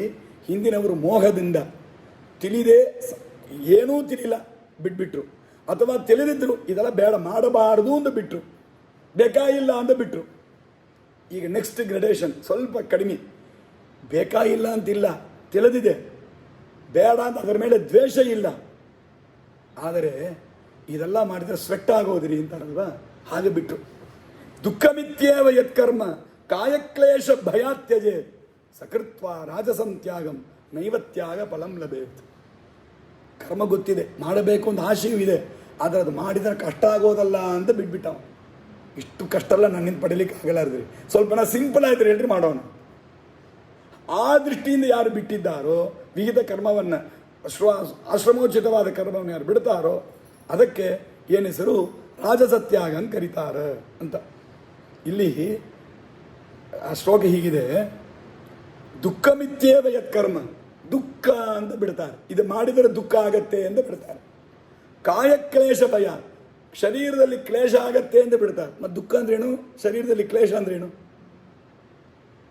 ಶರೀರದಲ್ಲಿ ಕ್ಲೇಶ ಆದರೆ ಏನ್ರಿ ಆಗೋದು? ದುಃಖ. ಮತ್ತು ದುಃಖ ಅಂದ್ರೆ ಇನ್ನೊಂದು ಪದ, ಪೂ ಪುಷ್ಪ ಇದ್ದಂಗಿಲ್ವ ಅದು?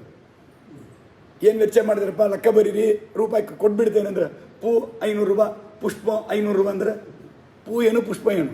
ಏನು ಪೂ ಮಾಲೆ ಅಂತ ಹಾಕಿದ್ರೆ ಪರವಾಗಿಲ್ಲ, ಉದುರಿ ಪೂ ಮಾಲೆ ಅಂತಲಾದರೂ ಅರ್ಥ ಮಾಡ್ಕೊಳ್ಬೋದು. ಪೂ ಪುಷ್ಪ ಅಂದ್ರೆ ಎರಡೂ ಒಂದೇ ತಾನ, ಬೇರೆ ಬೇರೆ ಹೆಸರಲ್ಲಿ ಕರಿತೀರಿ ಅಷ್ಟೇ. ಹಾಗೆ ಮೋಸ ಮಾಡಿದಂಗೆ ಆಗಲ್ವಾ? ದುಃಖಂ ಕಾಯಕ್ಲೇಶ ಏನು ವ್ಯತ್ಯಾಸ? ಅದಕ್ಕೆ ಆಚಾರ್ಯರು ತಾತ್ಪರ್ಯ ಬರೀತಾರೆ.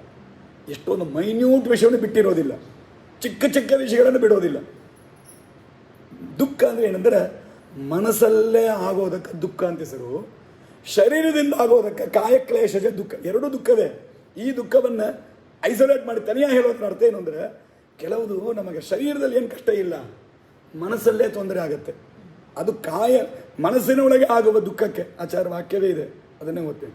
ದುಃಖಂತೂ ಮಾನಸಂ ಜ್ಞೇಯಂ, ಮನಸ್ಸಲ್ಲೇ ಆಗುವ ಒಂದು ವೇದನ, ಅದಕ್ಕೆ ದುಃಖ ಅಂತ ಕರೀತಾರೆ. ಮತ್ತು ಇನ್ನೊಂದು ಕಾಯಕ್ಲೇಶ, ಶರೀರ ಕಷ್ಟಪಡೋಣದ್ರಿಂದ ಆಗೋದು, ಅದು ದುಃಖ. ಬಟ್ ಅದು ಶರೀರಕ್ಕೆ ಮಾತ್ರ ಸಂಬಂಧಪಟ್ಟದ್ದು, ಮನಸ್ಸಿಗೆ ಸಂಬಂಧಪಟ್ಟದಲ್ಲ. ಈ ಕೂಡ್ತೇವೆ, ಸ್ವಲ್ಪ ಬೆವರ್ತದೆ, ನೋಯ್ತದೆ, ಕೈಕಾಲು ನೋಯ್ತದೆ, ಸ್ವಲ್ಪ ಹೊತ್ತಿದೆಲ್ಲ ಅಷ್ಟೇ, ಟೆಂಪ್ರವರಿ. ಶರೀರದ ನೋವಿದೆ, ದುಃಖ ಇದೆ, ಏನೋ ನಮ್ಮ ಒಂದು ಅದರ ಇಂಪ್ಯಾಕ್ಟ್ ಇರುತ್ತೆ, ಸ್ವಲ್ಪ ದುಃಖ ಆಗುತ್ತೆ.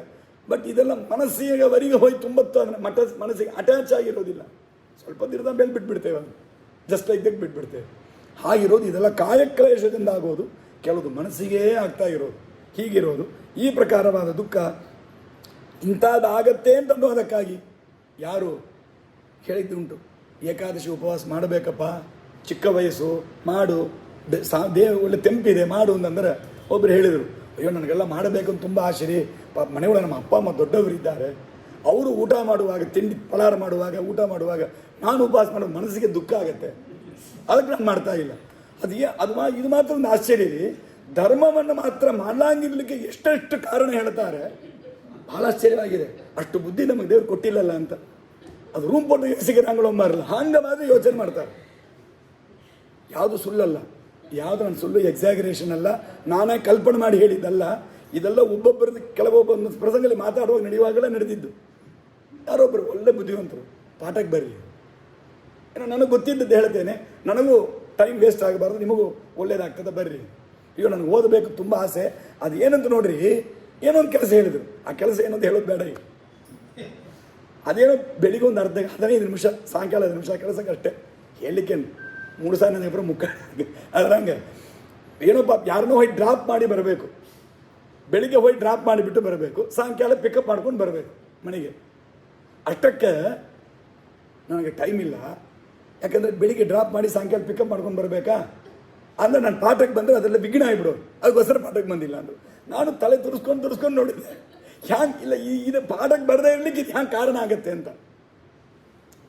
ಆದರೆ 10 ನಿಮಿಷ ಕರ್ಕೊಂಡು ಬರಲಿಕ್ಕೆ ಹೋಗಿ ಬಿಡ್ಲಿಕ್ಕೆ 10 ನಿಮಿಷ, ಒಂದಿನಕ್ಕೆ 20 ನಿಮಿಷ ಅಷ್ಟೇ ಕೆಲಸ. ಬೇರೆ ದಿವಸ ಏನು ರಿಟೈರ್ಡ್ ಇಷ್ಟಕ್ಕೂ ಬೇರೆ ಏನು ಕೆಲಸ ಇಲ್ಲ. ಹಾಗಾದ್ಮೇಲೆ ಪಾಠಕ್ಕೆ ನನಗೆ ಆಗಿಲ್ಲ, ಬರ್ತೋ ಇಲ್ಲ, ಮುಗೀತಷ್ಟೇ. ಆದರೆ ಇದನ್ನು ಕಾರಣ ಹೇಳಿದ್ರು ನೋಡ್ರಿ, ಆಶ್ಚರ್ಯ ಆಯಿತು. ಈಗ ಒಂದೊಂದು ಕಾರಣಗಳು ವಿಚಿತ್ರ ಆಲೋಚನೆ ಮಾಡಿ ಹೇಳ್ತಾರೆ. ಅದಕ್ಕೆ ಹೀಗೆ ಯಾವಾದ ಕಾರಣವನ್ನು ಹೇಳಿ ಈ ಕರ್ಮವನ್ನು, ಆದರೆ ಅವರಿಗೆ ದ್ವೇಷ ಇಲ್ಲ. ದೇವರೇ ನನಗೆ ಆಗಲ್ಲ, ನನಗೆ ಶಾಸ್ತ್ರ ಎಲ್ಲ ಬೇಡ, ನನಗೆ ನಂಬಿಕೆಯೇ ಇಲ್ಲ ಅಂತಿಲ್ಲ. ನಂಬಿಕೆ ಇರುತ್ತೆ, ಆದರೆ ಏನೋ ಕಾರಣ ಹೇಳಿ ಲೇಮ್ ಎಕ್ಸ್ಕ್ಯೂಸಸ್ ಹೇಳಿ ಬಿಟ್ಬಿಡ್ತಾರೆ. ಇಂಥವರೆಲ್ಲ ರಾಜಸತ್ಯಾಗಿಗಳು ಅಂತ ಅರ್ಥ. ಆದರೆ ಕಾರ್ಯಮಿತ್ಯೇವ ಯತ್ಕರ್ಮ ನಿಯತಂ ಕ್ರಿಯತೇರ್ಜುನ ತ್ಯಕ್ತ್ವಾ ಸಂಗಂ ತ್ಯಕ್ತ್ವಾ ಫಲಂ ಚೈವ ಸತ್ಯಾಗ ಸಾತ್ವಿಕೋ ಮತಃ. ಸಾತ್ವಿಕ ತ್ಯಾಗ ಅಂದರೆ ಏನು ಅಂದರೆ, ಮಾಡ್ತಾನೆ ಕರ್ಮ. ಯಾಕೆ ಮಾಡ್ತಾನೆ ಅಂದರೆ, ಅಯ್ಯೋ ಮಾಡಬೇಕಲ್ಲ ಅಂತಲೂ ಮಾಡೋದಿಲ್ಲ. ಹಾಗೆ ಮಾಡಿದ್ರು ಅದು ರಾಜಸತ್ಯಾಗ ಆಗಿಬಿಡ್ತದೆ. ಮಾಡಬೇಕು ಅಂತ ಮಾಡಬೇಕಷ್ಟೇ ಹೊರತು ಮಾಡಬೇಕಲ್ಲ ಅಂತ ಮಾಡಬಾರ್ದು.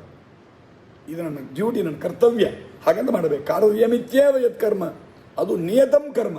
ನಮಗೆ ವಿಹಿತವಾದ ಕರ್ಮವನ್ನು ಯಾರು ಮಾಡ್ತಾರೋ ಅದರಲ್ಲಿ ಸಂಗಂ ತ್ಯಕ್ತ್ವ, ಫಲದಲ್ಲಿ ಆಶೆ ಬಿಟ್ಟು ಯಾರು ಮಾಡ್ತಾರೋ, ಫಲದಲ್ಲಿ ಆಶೆ ಬಿಟ್ಟು ಮಮತಾವನ್ನು ಬಿಟ್ಟು ನಾ ಮಾಡಿದೆ ಅಂತ ಹೇಳ್ಕೊಂಡು ಮಾಡೋದಿಲ್ಲ, ನನಗೋಸ್ಕರ ಮಾಡಿದೆ ಅಂತ ಮಾಡೋದಿಲ್ಲ, ಮತ್ತು ಈ ಫಲಕ್ಕೋಸ್ಕರ ಮಾಡಿದೆ ಅಂತ ಮಾಡೋದಿಲ್ಲ. ಹಾಗೆ ಯಾರು ಕರ್ಮ ಮಾಡ್ತಾರೋ ಅವರು ಸಾತ್ವಿಕ ತ್ಯಾಗಿಗಳು ಅಂತ ಕರೀತಾರೆ. ಸತ್ಯಾಗ ಸಾತ್ವಿಕೋ ಮತಃ.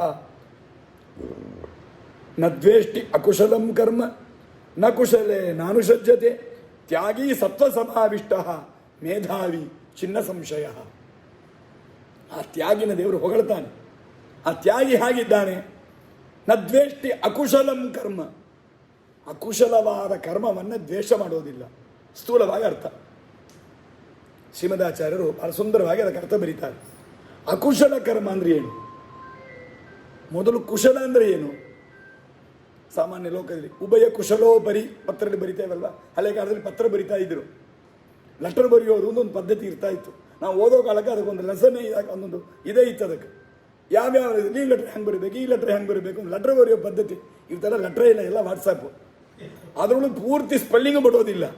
ಥ್ಯಾಂಕ್ ಯು ಎಂಬುದಕ್ಕೆ TNKU ಥ್ಯಾಂಕ್ ಯು ಮುಗಿದೈತಿ. ಈಗ ಆ ಸ್ಪೆಲ್ಲಿಂಗು ಬರೋದಿಲ್ಲ ಪೂರ್ತಿ. ಅದಕ್ಕೆ ಇವಾಗೆಲ್ಲ ಶಾರ್ಟ್ ಫಾರ್ಮ್ಲಿ ಆಗಿಬಿಟ್ಟಿದೆ. ಅವಾಗ ಹಿಂದಿನ ಹಂಗಲ್ಲ, ಕುಶಲೋಪರಿ, ಉಭಯ ಕುಶಲೋಪರಿ. ಅದೇನು ಉಭಯ ಕುಶಲೋಪರಿ? ಕುಶಲ ಅಂದ್ರೆ ಸೌಖ್ಯ ಅಂತ ಅರ್ಥ. ಕುಶಲ ಎಂಬ ಶಬ್ದಕ್ಕೆ ಕುಶಲವಾಗಿದ್ದೀರಾ, ಚೆನ್ನಾಗಿದ್ದೀರಾ, ಸೌಖ್ಯವಾಗಿದ್ದೀರಾ ಅಂತ ಕುಶಲ ಪ್ರಶ್ನೆ ಅಂತ ಕೇಳೋದು. ಆ ಕುಶಲ ಅಂದರೆ ಸೌಖ್ಯ, ಸುಖವಾಗಿರೋದು, ಸಂತೋಷವಾಗಿರೋದು ಕುಶಲ. ಅಕುಶಲ ಅಂತಂದರೆ ಸಂತೋಷ ಇಲ್ಲ ಅಂತ ಅರ್ಥ. ಸಂತೋಷ ಇಲ್ಲ ಅಂತ ಕರ್ಮವನ್ನು ದ್ವೇಷ ಮಾಡೋದಿಲ್ಲ. ಏನರ್ಥ ಇದಕ್ಕೆ? ಅರ್ಥ ಆಗೋದಿಲ್ಲ. ಅದಕ್ಕೆ ಆಚಾರ್ಯರು ವಿವರಣೆ ಮಾಡ್ತಾರೆ. ಕೆಲವು ಕರ್ಮಗಳು ಮಾಡೋ ಕಾಲಕ್ಕೆ ಕಷ್ಟ, ಕರ್ಮ ಮಾಡೋದು ಕಷ್ಟ. ಆ ಫಲಗಳು ಕೂಡ ಅದರಿಂದ ಬರ್ತದ ಫಲ ನೋಡ್ರಿ. ಆ ಫಲ ತಾತ್ಕಾಲಿಕವಾದ ಸುಖವನ್ನು ಮಾತ್ರ ಕೊಡೋದು. ತಾತ್ಕಾಲಿಕವಾದ ಸುಖವನ್ನು ಮಾತ್ರ ಕೊಡೋದು ಅಂದರೆ ತಾತ್ಕಾಲಿಕ ಸುಖವನ್ನು ಕೊಳ್ಳಾರದು. ಕರ್ಮ ಮಾಡೋದು ಕಷ್ಟ. ಕರ್ಮ ಮಾಡಿದ್ದರಿಂದ ಸ್ವಲ್ಪ ತಾತ್ಕಾಲಿಕವಾದ ಸುಖ ಏನಾದರೂ ಆಗತ್ತಾ ಅಂದರೆ ಅದೂ ಇಲ್ಲ. ಆದರೆ ದೀರ್ಘಕಾಲದಲ್ಲಿ ಮಹಾಫಲವನ್ನು ಕೊಡುತ್ತದೆ ಅಂತ. ಅದಕ್ಕೆ ಅಕುಶಲ ಕರ್ಮ ಅಂತ ಅರ್ಥ. ಯಾವುದು ಅಂದರೆ ಏಕಾದಶಿ ಉಪವಾಸ. ಏಕಾದಶಿ ಉಪವಾಸ ಮಾಡೋದು ಈಸಿಯಾಗಿ ಹೇಳಿ, ಸುಲಭವಾ? 24 ತಾಸು ಉಪವಾಸ. ಅದು 2 ದಿವಸ ಬೇರೆ ಬರ್ತದೆ. ಈ ಮುಂದೆ ಕ್ರೋಧಿನಾಮ ಸಂವತ್ಸರ. ಯಾಕದು ಕ್ರೋಧಿ? 3,000-4,200 ಉಪವಾಸ ಇದೆ ಈಗ. ಇಷ್ಟು 2 ಉಪವಾಸ ಬಹಳ ಕಷ್ಟ, ಮಾಡೋದು ಕಷ್ಟ. ಏಕಾದಶಿ ಕೇಳಿದ್ರೆ ಮೊದಲೇ ಮನಸ್ಸಲ್ಲಿ ಒಂಥರ ತ್ರಾಸ ಆಗಿಬಿಡ್ತದೆ. ಆಮೇಲೆ ಉಪವಾಸ 2 ದಿವಸ. ಉಪವಾಸ ಆದ ಮೇಲೆ ಆಮೇಲೆ ಕೈಕಾಲು ನೋವು, ಅದು ಇದು ಏನೋ 108 ಉಪದ್ರವ. ಕಷ್ಟನೇ, ಇಲ್ಲ ಅಂತಿಲ್ಲ, ಸುಲಭ ಅಂತಿಲ್ಲ, ಭಾಳ ಕಷ್ಟನೇ. ಆದರೆ ಈ ಸಮೀಪದಲ್ಲಿ ಏನಾದರೂ ಸುಖ ಆಗ ಸೇರಿ 2 ಏಕಾದಶಿ ಉಪವಾಸ ಮಾಡಿಬಿಟ್ಟು ಯಾರಂಗೆ ₹1,00,000 ತಂದು ಕೊಡ್ತಾರಾ ಹೇಳ್ರಿ? ಇಲ್ಲ. ಕೈಕಾಲು ಮಂಡಿ ನೋವು ಬಂದದ್ದೇ ಲಾಭ, ಇನ್ನೇನಿಲ್ಲ. ಹಾಗಾದರೆ ಕಷ್ಟವು ತಾತ್ಕಾಲಿಕವಾದ ಕಷ್ಟವೂ ಆಗತ್ತೆ. ಆದರೆ ದೀರ್ಘಕಾಲದಲ್ಲಿ ಭಗವಂತನ ಅತ್ಯುತ್ತಮ ಪ್ರಸಾದ ಆಗತ್ತೆ. ಆ ಕಾರಣಕ್ಕಾಗಿ ಸ್ವಲ್ಪ ದಿವಸದಲ್ಲಿ ಬರುವ ದುಃಖವನ್ನು, ಮಾಡ್ತಾ ಇರುವ ಕಾಲಕ್ಕಾಗುವ ದುಃಖವನ್ನು ಲಕ್ಷ್ಯ ಮಾಡೋದಿಲ್ಲ. ಅದರಿಂದ ಆ ಕರ್ಮದಲ್ಲಿ ದ್ವೇಷ ಮಾಡೋದಿಲ್ಲ. ಏಕಾದಶಿಯ ಅಯ್ಯೋ ಯಾಕಪ್ಪ ಬಂತು ಏಕಾದಶಿ ಹಾಗಂತ ಹೇಳೋದಿಲ್ಲ. ಇಂಥದಕ್ಕೆ ಅಕುಶಲಂ ಕರ್ಮ ನ ದ್ವೇಷ್ಟಿ. ಯಾಕೆ ಕುಶಲ ಕರ್ಮ ಅಂದರೆ ಮಾಡುವಾಗಲೂ ಮಾಡಿದ ಕೂಡಲೇನೋ ನಮಗೆ ಸಂತೋಷ ಕೊಟ್ಟಿರಬೇಕು. ಇದು ಕೊಡ್ತದಾ? ಕೊಡೋದಿಲ್ಲ. ಅದರಿಂದ ಅಕುಶಲ ಕರ್ಮ ಮೇಲ್ನೋಟಕ್ಕೆ. ಆದರೆ ಅಂಥದ್ದನ್ನು ಇವನ್ನ ದ್ವೇಷ್ಟಿ, ಈ ಸಾತ್ವಿಕ ತ್ಯಾಗಿ ದ್ವೇಷ ಮಾಡಲಾರ. ಏಕಾದಶಿ ಉಪವಾಸ ವ್ರತ ನಿಯಮಗಳು ಬಂದರೆ ಸಂತೋಷದಿಂದ ಮಾಡ್ತಾನೆ. ಇದು ಅನಂತರದಲ್ಲಿ ಕುಶಲೇ ನಾನು ಸಜ್ಜತೆ. ಇದೆಲ್ಲ ಮಾಡಿದರೆ ತುಂಬ ಪುಣ್ಯ ಬರ್ತದೆ. ಈ ಪುಣ್ಯ ಇಟ್ಟುಕೊಂಡು ನಾವು ಬೇಕಾದಷ್ಟು ಮೆರಿಬಹುದು ಅಂತಲೂ ಮಾಡೋದಿಲ್ಲ. ಕುಶಲೇ ನ ಅನುಸಜ್ಜತೆ. ಅನುಷಂಗ ಅಂದರೆ ಆಶೆ. ಅದೆಲ್ಲ ಸೇರಿ ತುಂಬ ಪುಣ್ಯ ಸೇರಿಸಿದರೆ ನಾವು ಸಂತೋಷವಾಗಿರ್ಬೋದು, ಹಾಗಂತಲೂ ಮಾಡೋದಿಲ್ಲ. ಇದೊಂದು ಬಹಳ ಮುಖ್ಯ. ಆಶೆ ಪಡಬಾರದು ಅಂದೇವಲ್ಲ, ಐಹಿಕವಾದ ವಿಷಯಗಳಿಗೋಸ್ಕರವಾಗಿ ನಾವು ಯಾವುದನ್ನು ಮಾಡಲಿಕ್ಕೆ ಹೋಗಬಾರ್ದು. ಅದು ಹೇಗಿದೆ ಅಂದರೆ ದಾಸರು ಹೇಳ್ತಾರೆ, ಬಹಳ ಕಷ್ಟಪಟ್ಟು ಅಂದರೆ ಈ ಕಾಮಧೇನು ನಂದಿನಿಯಿಂದ ಆಕಳೆಲ್ಲ ಇದೆ, ದೇವಲೋಕದ ಆಕಳು. ಅದೆಲ್ಲ ಕಣ್ಣಿಗೆ ಸಿಗೋದಿಲ್ಲ ನಮಗೆ. ತುಂಬ ತಪಸ್ಸು ಮಾಡಿ ಆ ಆಕಳನ್ನು ಮನೆಗೆ ಕರೆಸಿದರು. ಮನೆಯ ನಾವು ಕಾಮಧೇನು 4 ದಿವಸ ಮನೆಗೆ ಇಟ್ಕೊಳ್ಳೋಣ ಅಂತೇಳಿ ತಪಸ್ಸು ಮಾಡಿ ಇಂದ್ರದೇವರ ಹತ್ರ ಬೇಡಿಕೊಂಡು ಮನೆಗೆ ಕರ್ಕೊಂಡು ಬಂದ. ಆಕಳು ಬಂತು. ಕಾಮಧೇನು ಕೇಳಿದ್ರು, ಏನು ಬೇಕಪ್ಪ ಅಂತ. ಗೋಮಯ ಹಚ್ಚಬೇಕು, ಸ್ವಲ್ಪ ಸಗಣಿ ಕೊಡು ಅಂತ ಕೇಳಿದನು. ಮನೆಯಲ್ಲಿ ಗೋಮಯ ಹಚ್ಚಲಿಕ್ಕೆ ಸಗಣಿ ಕೊಡು ಅಂತ ಯಾವ್ದ್ರ ಹತ್ರ? ಕಾಮಧೇನು ಹತ್ರ. ಗೋಮಯ ಹಚ್ಚಲಿಕ್ಕೆ ಸಗಣಿ ಬೀದಿಲಿರೋ ಆಕಳು ಕೊಟ್ಟರೆ ಸಾಕಲ್ಲರಿ, ಅದಕ್ಕೆ ಹೋಗಿ ಕಾಮಧೇನು ಕರ್ಕೊಂಡು ಬರ್ತಾರ? ಹಾಗೆ ಸರ್ವೋತ್ತಮನಾದ ದೇವರ ಹತ್ರ ಹೋಗಿ ನನಗೆ ಹೆಂಡತಿ ಕೊಡು, ಮಕ್ಕಳು ಕೊಡು, ಕಾಸು ಕೊಡು, ಉದ್ಯೋಗ ಕೊಡು, ಪ್ರಮೋಷನ್ ಕೊಡು, ಟ್ರಾನ್ಸ್ಫರ್ ಕೊಡು, ಇದೆಲ್ಲ ಕೇಳ್ತಾ ಇದ್ದೀರ. ಇದು ಕೇಳಬಾರದು ಅಂತ ಅರ್ಥ ಅಲ್ಲ. ಇದು ನೀವು ಕೇಳಬೇಕಾಗೇ ಇಲ್ಲ. ಕೇಳದೇನೆ ಬರೋ ವಿಷಯಗಳು, ಕೇಳದೇನೆ ಇದೆಲ್ಲ ಬರ್ತಾ ಇದೆ. ದೇವರು ಅವನ ಪ್ರೀತಿಯನ್ನು ಪಡೆದು ಬಿಟ್ಟರೆ ನಮ್ಮ ಏನು ಬೇಕೋ ಅದನ್ನು ಕೇಳದೇನೆ ಕೊಡ್ತಾನೆ ದೇವರು. ಹಾಗಾದ ಮೇಲೆ ಆ ದೇವರ ಪ್ರೀತಿಯನ್ನು ಸಂಪಾದಿಸಬೇಕೇ ಹೊರತು ಇದಕ್ಕೋಸ್ಕರ ಅದನ್ನು ಮಾಡಲಿಕ್ಕೆ ಹೋಗಬಾರ್ದು ಅಂತ. ಅದರಿಂದ ಕುಶಲೇ ನಾನು ಸಜ್ಜತೆ, ಪೂರ್ವಾರ್ಜಿತ ಪುಣ್ಯಗಳನ್ನು ಸಂಗ್ರಹ ಮಾಡಬೇಕು ಅಂತೇಳಿ ಅಪೇಕ್ಷೆ ಪಡಬಾರದು. ಅಂಥವನು ತ್ಯಾಗಿ, ಸತ್ವ ಸಮಾವಿಷ್ಟ, ಒಳ್ಳೆ ಸತ್ವಗುಣದಿಂದ ಕೂಡಿದವನು. ಮೇಧಾವಿ ಚಿನ್ನ ಸಂಶಯ. ರಾಘವೇಂದ್ರ ಸ್ವಾಮಿ ವ್ಯಾಖ್ಯಾನ ಮಾಡ್ತಾರೆ. ಮೇಧಾವಿ ಅಂದರೆ ಏನು ಅಂದರೆ, ಸಾಮಾನ್ಯ ಮೇಧಾವಿ ಅಂದರೆ ಒಳ್ಳೆ ಬುದ್ಧಿವಂತ ಅಂತ ಅರ್ಥ. ಯಾವುದೋ ಬುದ್ಧಿ ಇಟ್ಟುಕೊಂಡು ಉಪಯೋಗ ಇಲ್ಲ. ಅದಕ್ಕೆ ಮೇಧಾವಿ ಏನು ಅಂದರೆ ಭಗವತ್ ತತ್ವಜ್ಞಾನಿ. ರಾಘವೇಂದ್ರ ಸ್ವಾಮಿ ವ್ಯಾಖ್ಯಾನ ಮಾಡ್ತಾರೆ. ಭಗವಂತನ ತತ್ವವನ್ನು ತಿಳಿದುಕೊಂಡವರು. ಚಿನ್ನ ಸಂಶಯ, ಸಂದೇಹ ಇರಬಾರ್ದು. ಏನೋ ಅವರು ಹೇಳಿದರು, ಇವರು ಹೇಳಿದರು ಅಂತೇಳಿ ಎಲ್ಲರೂ ಹೇಳಿದ್ರು ಕೇಳ್ಕೊಂಡು ತಲೆ ಒಳಗೆ ಒಂದು ಕಳಂಬ ಇದ್ದಂಗೆ ಆಗಿಬಿಡ್ತದೆ, ತಲೆ ಕೆಟ್ಟು ಹೋಗ್ತದೆ ಅವರಿಗೆ. ತತ್ವದ ವಿಷಯದಲ್ಲಿ ಸಂದೇಹ ಪಡಿಬಾರ್ದು. ಸಂದೇಹವನ್ನು ತೀರಿಸಿಕೊಳ್ಳೋಷ್ಟು ತಿಳ್ಕೊಳ್ಳಬೇಕು ಅಂತ ಅರ್ಥ. ಸಂದೇಹ ಬರೆದಿದ್ದಂಗೆ ಓದಬೇಕು, ಸಂದೇಹ ಬರೆದಿದ್ದಂಗೆ ತಿಳ್ಕೊಳ್ಳಬೇಕು. ಅದಕ್ಕೆ ಭಗವದ್ ಧರ್ಮಾನುಷ್ಠಾನವುಳ್ಳವನ ಸಂದೇಹರಹಿತನಾಗಿರಬೇಕು. ಅಂತ ತ್ಯಾಗಿ ಏನಿದ್ದಾನೆ ಸಾತ್ವಿಕನಾಗಿದ್ದಾನೆ. ಇಂಥ ತ್ಯಾಗಿ ಸಾತ್ವಿಕ.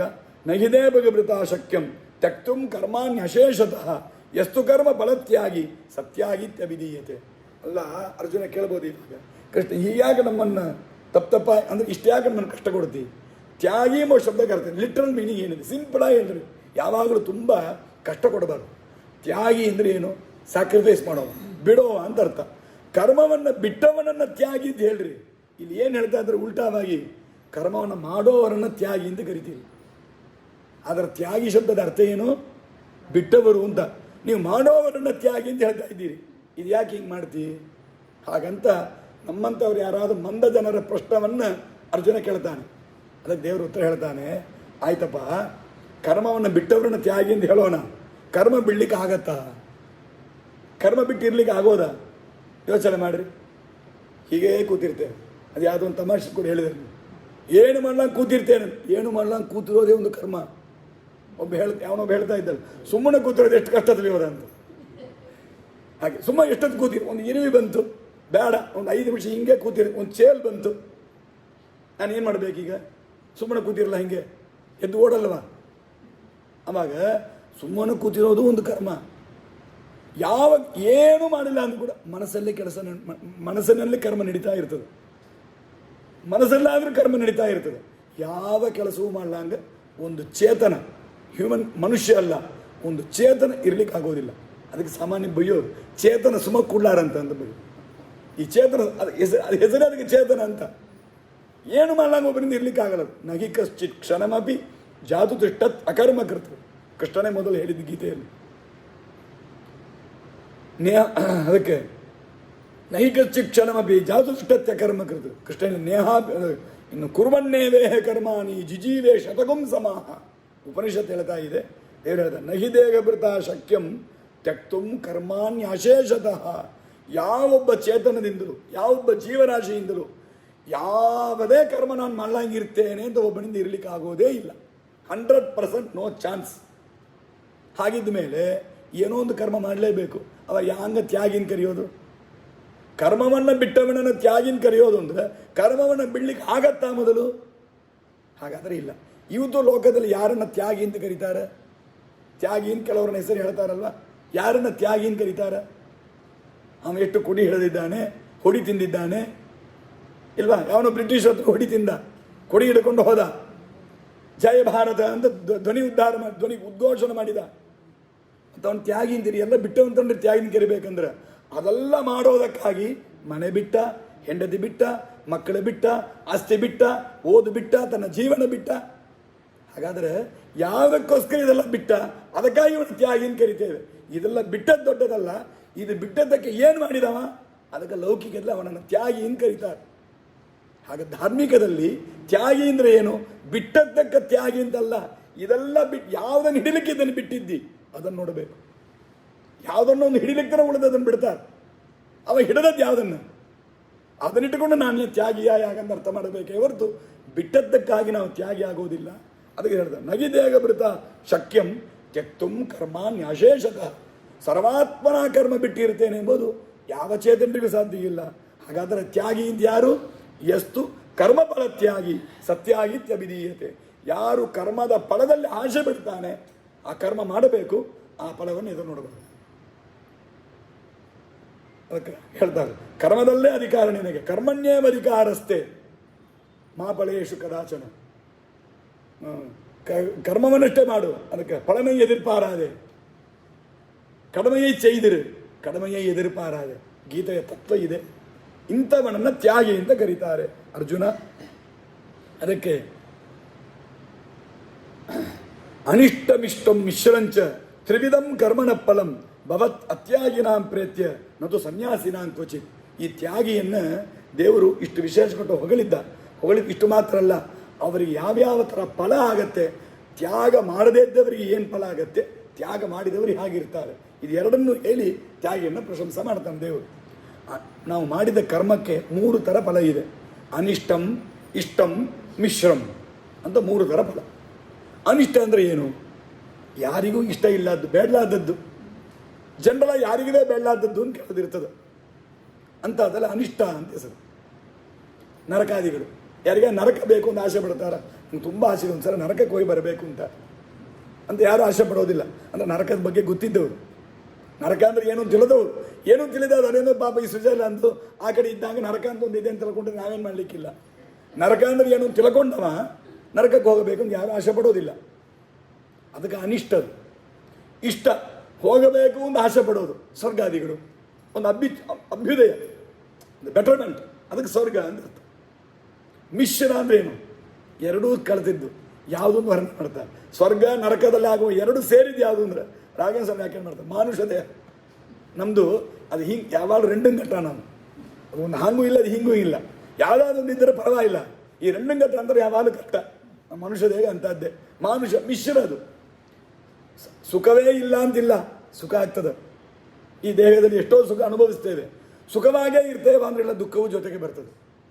ಏನು ಬೇಕು ಮಾಡಲಿಕ್ಕಿಲ್ಲ. ಈ ಸುಖ ದುಃಖ, ಸುಖ ದುಃಖ, ದುಃಖ ಸುಖ ಎರಡು ಒಂದರ ಜೊತೆಗೆ ಒಂದು ಮಿಂಗಲಾಗಿ ಸೇರಿ ಒಂದರಿಂದ ಒಂದು ಎಲ್ಲ ಸೇರಿಕೊಂಡಿರ್ತದೆ. ನಮ್ಮನ್ನು ಬಿಟ್ಟು ಎರಡೂ ಪ್ರತ್ಯೇಕ ಇರೋದೇ ಇಲ್ಲ, ಯಾವಾಗಲೂ ಕೂಡ ಇರ್ತದೆ ನಮಗೆ. ಹಾಗಾಗಿ ಇದು ಮಿಶ್ರ ಫಲ ಮಾನುಷಾದಿಗಳು. ಇದನ್ನು ಅತ್ಯಾಗಿಯಾದವ ಇದು 3 ಪಡಿತಾನೆ. ಅಂದರೆ ಇದು 3 ಫಲಗಳು ಅನಿಷ್ಟಂ ಇಷ್ಟಂ ಮಿಶ್ರಂಚ ತ್ರಿವಿಧಂ ಕರ್ಮಣ ಫಲಂ.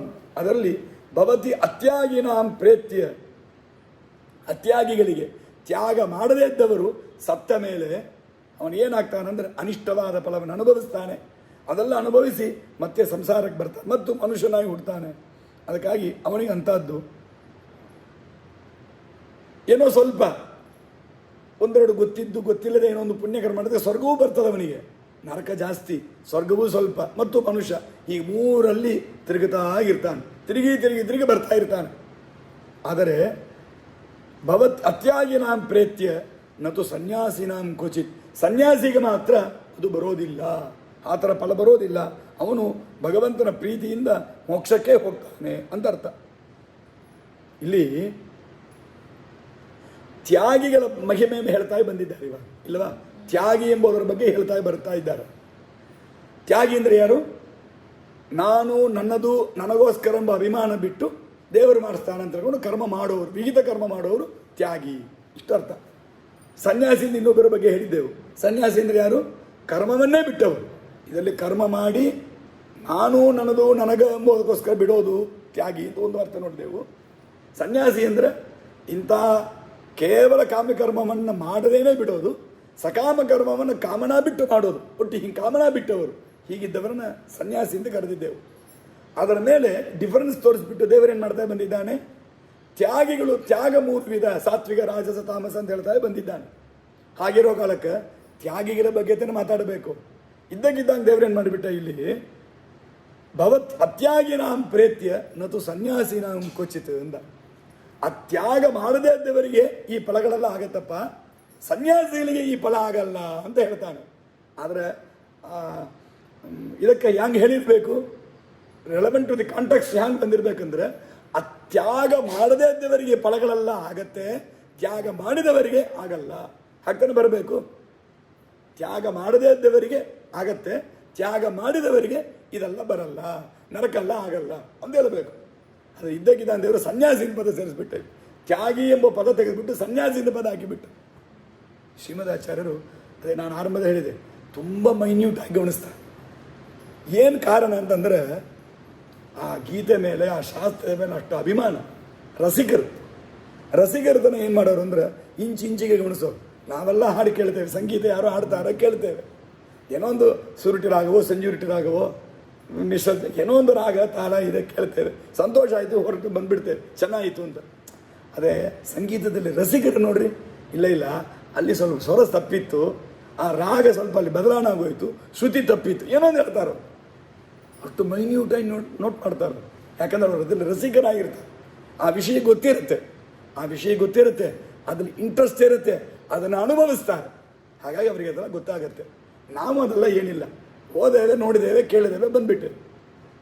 ಆದರೆ ಆಚಾರ್ಯರಿಗೆಲ್ಲ, ಟೀಕಾರಾಯರಿಗೆ, ವ್ಯಾಸರಾಜರಿಗೆಲ್ಲ ತಮ್ಮ ದೊಡ್ಡವರ ಗ್ರಂಥಗಳನ್ನು ಅಕ್ಷರಕ್ಕೆ ಅವರು ಅದನ್ನು ಅನುಭವಿಸ್ತಾರೆ.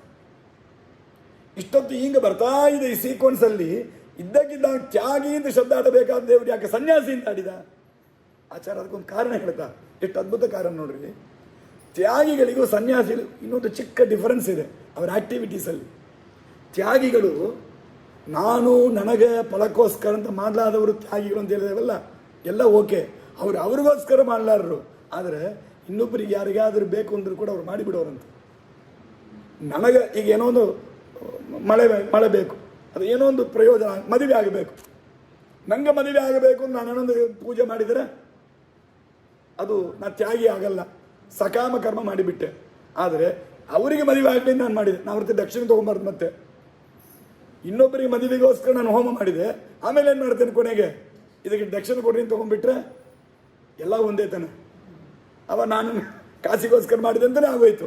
ನಾನು ಕಾಸು ತೊಗೋಬಾರ್ದು, ಅವ್ರಿಗೆ ಕೇವಲ ಅವ್ರ ಮೇಲೆ ಕರುಣೆ, ಪಾಪ ಅವ್ರಿಗೆ ಒಳ್ಳೇದಾಗಿ. ಜನರಲ್ಲಿ ಲೋಕದಲ್ಲಿ ಎಷ್ಟು ಜನ ಆ ಥರ ಇದ್ದಾರೆ, ಇನ್ನೊಬ್ಬರಿಗೋಸ್ಕರ ಕರುಣೆಯಿಂದ ಆ ಕೆಲಸವನ್ನು ಮಾಡ್ತಾರಲ್ಲ, ಹಾಗಿದ್ದವರು ತ್ಯಾಗಿಗಳು ಅಂಥದ್ದನ್ನು ಕೆಲವೊಮ್ಮೆ ರ್ಯಾರ್ ಅಕೇಶನ್ಸ್ ಅದನ್ನು ಅವರು ಮಾಡ್ತಾರೆ. ಆದರೆ ನಿಜವಾದ ರೀತಿಯಲ್ಲಿ ಅದನ್ನು ಮಾಡಬಾರ್ದು. ಇನ್ನೊಬ್ಬರಿಗೋಸ್ಕರವೂ ಕೂಡ ಸಕಾಮ ಕರ್ಮ ಮಾಡಬಾರ್ದು. ಆ ಥರ ಇರೋರು ಯಾರು ಅಂದರೆ ಸನ್ಯಾಸಿಗಳು. ಅಂದರೆ ಅವರು ಕಾಮನ ಬಿಟ್ಟು ಕರ್ಮವನ್ನೇ ಬಿಟ್ಟಿದ್ದಾರಲ್ಲ, ಆ ದೃಷ್ಟಿ ಒಳಗೆ ತ್ಯಾಗಿಕ್ಕಿಂತ ಸನ್ಯಾಸಿಯಿಂದ ಶ್ರೇಷ್ಠ. ಆ ಡಿಫರೆನ್ಸನ್ನು ತೋರಿಸಲಿಕ್ಕೆ ದೇವರು ಇದ್ದಕ್ಕಿದ್ದಂಗೆ ತ್ಯಾಗಿಯಿಂದ ಬರಬೇಕಾದ ಸೀಕ್ವೆನ್ಸಲ್ಲಿ ಸನ್ಯಾಸಿಯಿಂದ ಪದಾಡಿದನಂತ ಶ್ರೀಮದಾಚಾರ್ಯರು ಅದನ್ನು ಹೇಳ್ತಾರೆ.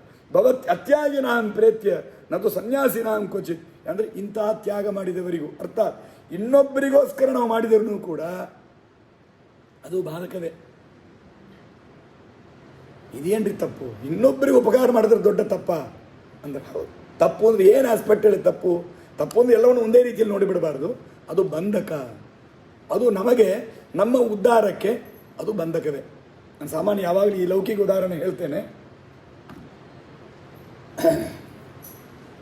ಈಗ ಒಬ್ಬ ದೊಡ್ಡ ಡಾಕ್ಟ್ರು, ಕಾರ್ಡಿಯಾಕ್ ಸರ್ಜನ್, ಅವರು ಕಾರಲ್ಲಿ ಹೋಗ್ತಾ ಇದ್ದಾರೆ. ಹಾದಿಲಿ ಹೋಗುವಾಗ ಯಾವುದೋ ಒಂದು ಬೆಕ್ಕಿಗೆ ಪೆಟ್ಟು ತಾಕಿಬಿಡ್ತು. ಅವ್ರು ಇರಿದು ಪಾಪ ಬೆಕ್ಕಿಗೆ ಫಸ್ಟ್ ಏಡ್ ಎಲ್ಲ ಮಾಡಿ ಏನೋ ಮಾಡಿ ಎಲ್ಲ ಸರಿ ಮಾಡಿ ಎಲ್ಲಿ ಕರ್ಕೊಂಡು ಹೋಗ್ಬೇಕೆಲ್ಲ ಕರ್ಕೊಂಡು ಹೋಗಿ ಬಿಟ್ಟು ಏನೋ ಮಾಡ್ತಾರೆ. ಒಳ್ಳೆ ಉಪಕಾರವ ಅಲ್ವಾ ಇದು ಮಾಡಬೇಕು ತಾನೆ? ಮಾಡಿದೆ. ನಾನು ಹೋಗ್ತೇನೆ, ನಾನು ಆ ಕೆಲಸ ಮಾಡಿದೆ. ಇಬ್ಬರು ಪಾಪ ಇವನು ಮಾಡಿದ, ಡಾಕ್ಟ್ರು ಮಾಡಿದರು, ಒಳ್ಳೆಯದು. ಸುಮ್ಮನೆ ವಾಕಿಂಗ್ ಹೋದ ಕಾಲಕ್ಕೆ ತೊಂದರೆ ಇಲ್ಲ.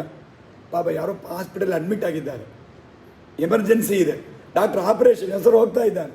ಆಗ ಮಧ್ಯದಲ್ಲಿ ಪಾಪ ಯಾರಿಗೋ ಪೆಟ್ಟು ತಾಕಿತ್ತು. ಆಗ ಡಾಕ್ಟ್ರ್ ಏನು ಮಾಡಬೇಕು?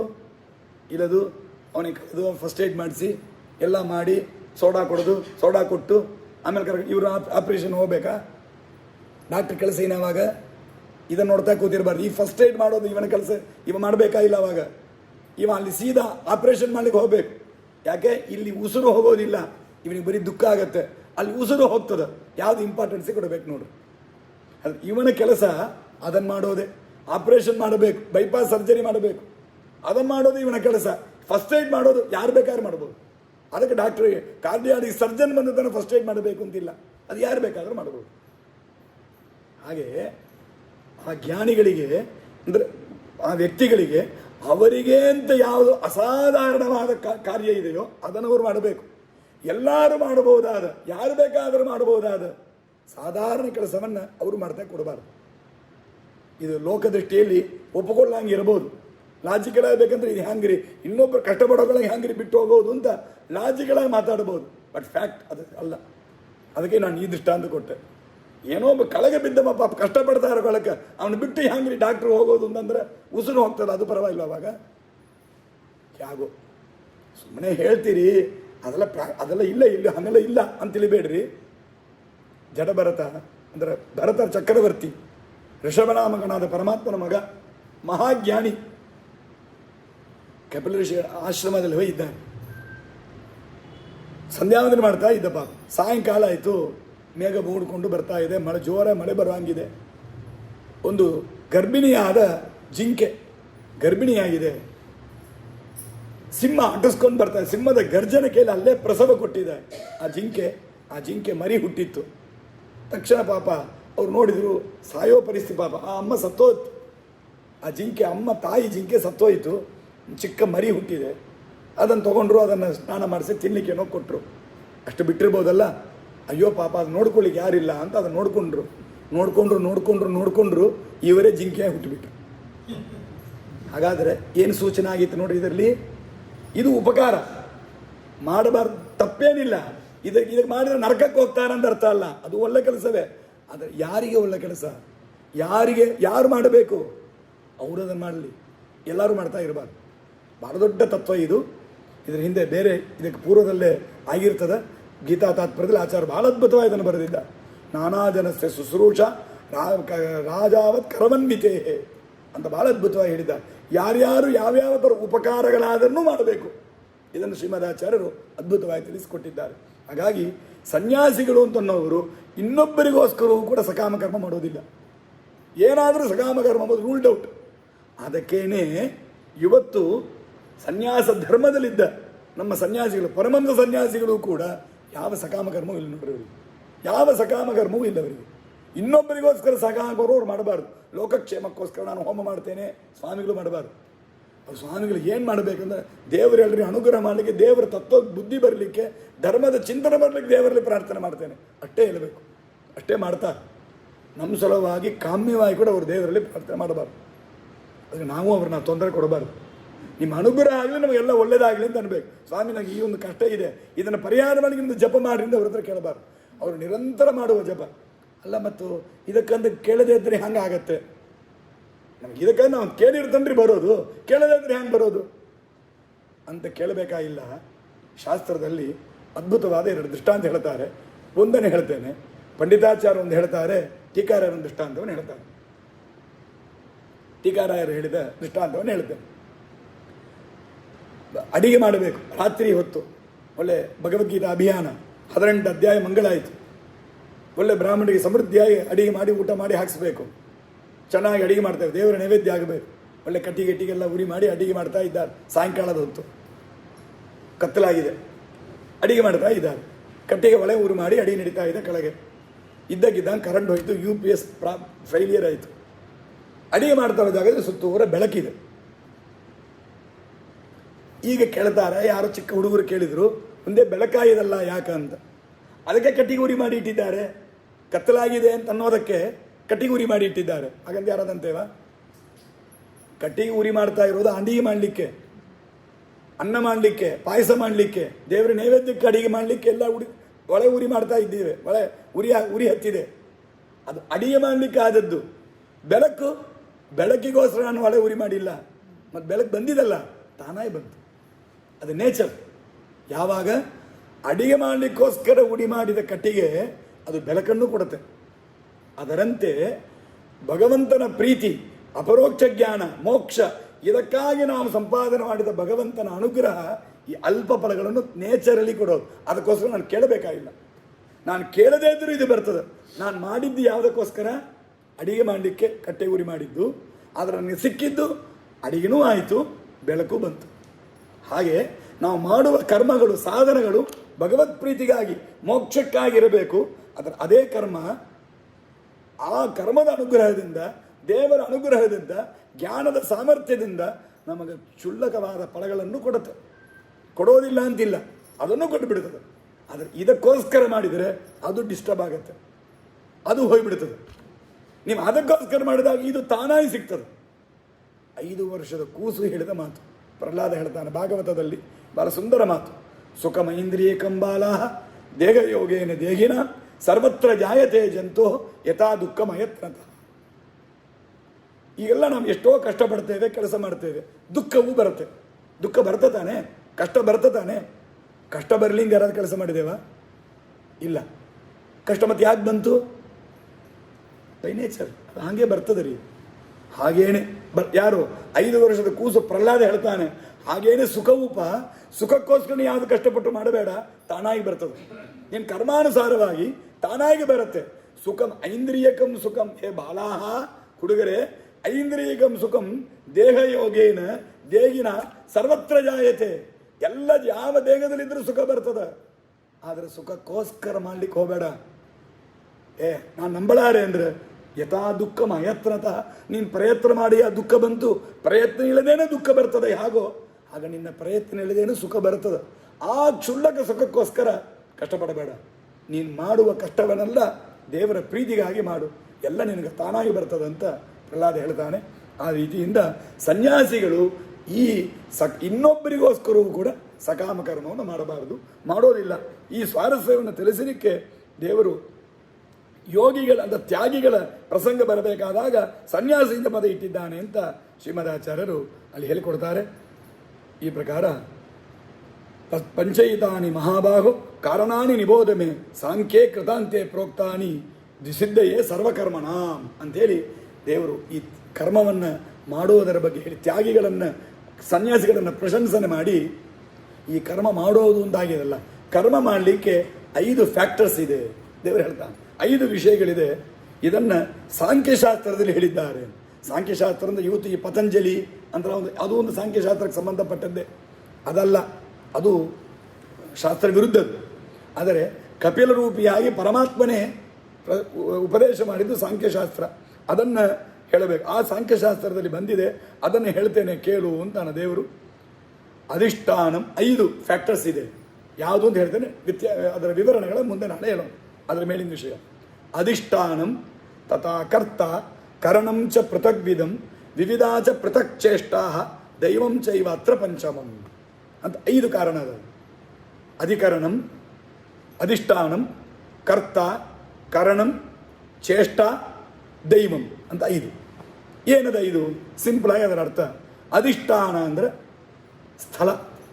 ಯಾವುದು ಮಾಡಲಿಕ್ಕೆ ನಮಗೊಂದು ವೆನ್ಯೂ, ಒಂದು ಪ್ಲ್ಯಾಟ್ಫಾರ್ಮ್ ಬೇಕು. ನಮಗೆ ಪ್ಲ್ಯಾಟ್ಫಾರ್ಮ್ ಇಲ್ಲಂಗೆ, ಆ ಸ್ಥಳ ಇಲ್ಲಂಗೆ ನಮಗೆ ಏನು ಮಾಡಲಿಕ್ಕೆ ಬರೋದಿಲ್ಲ.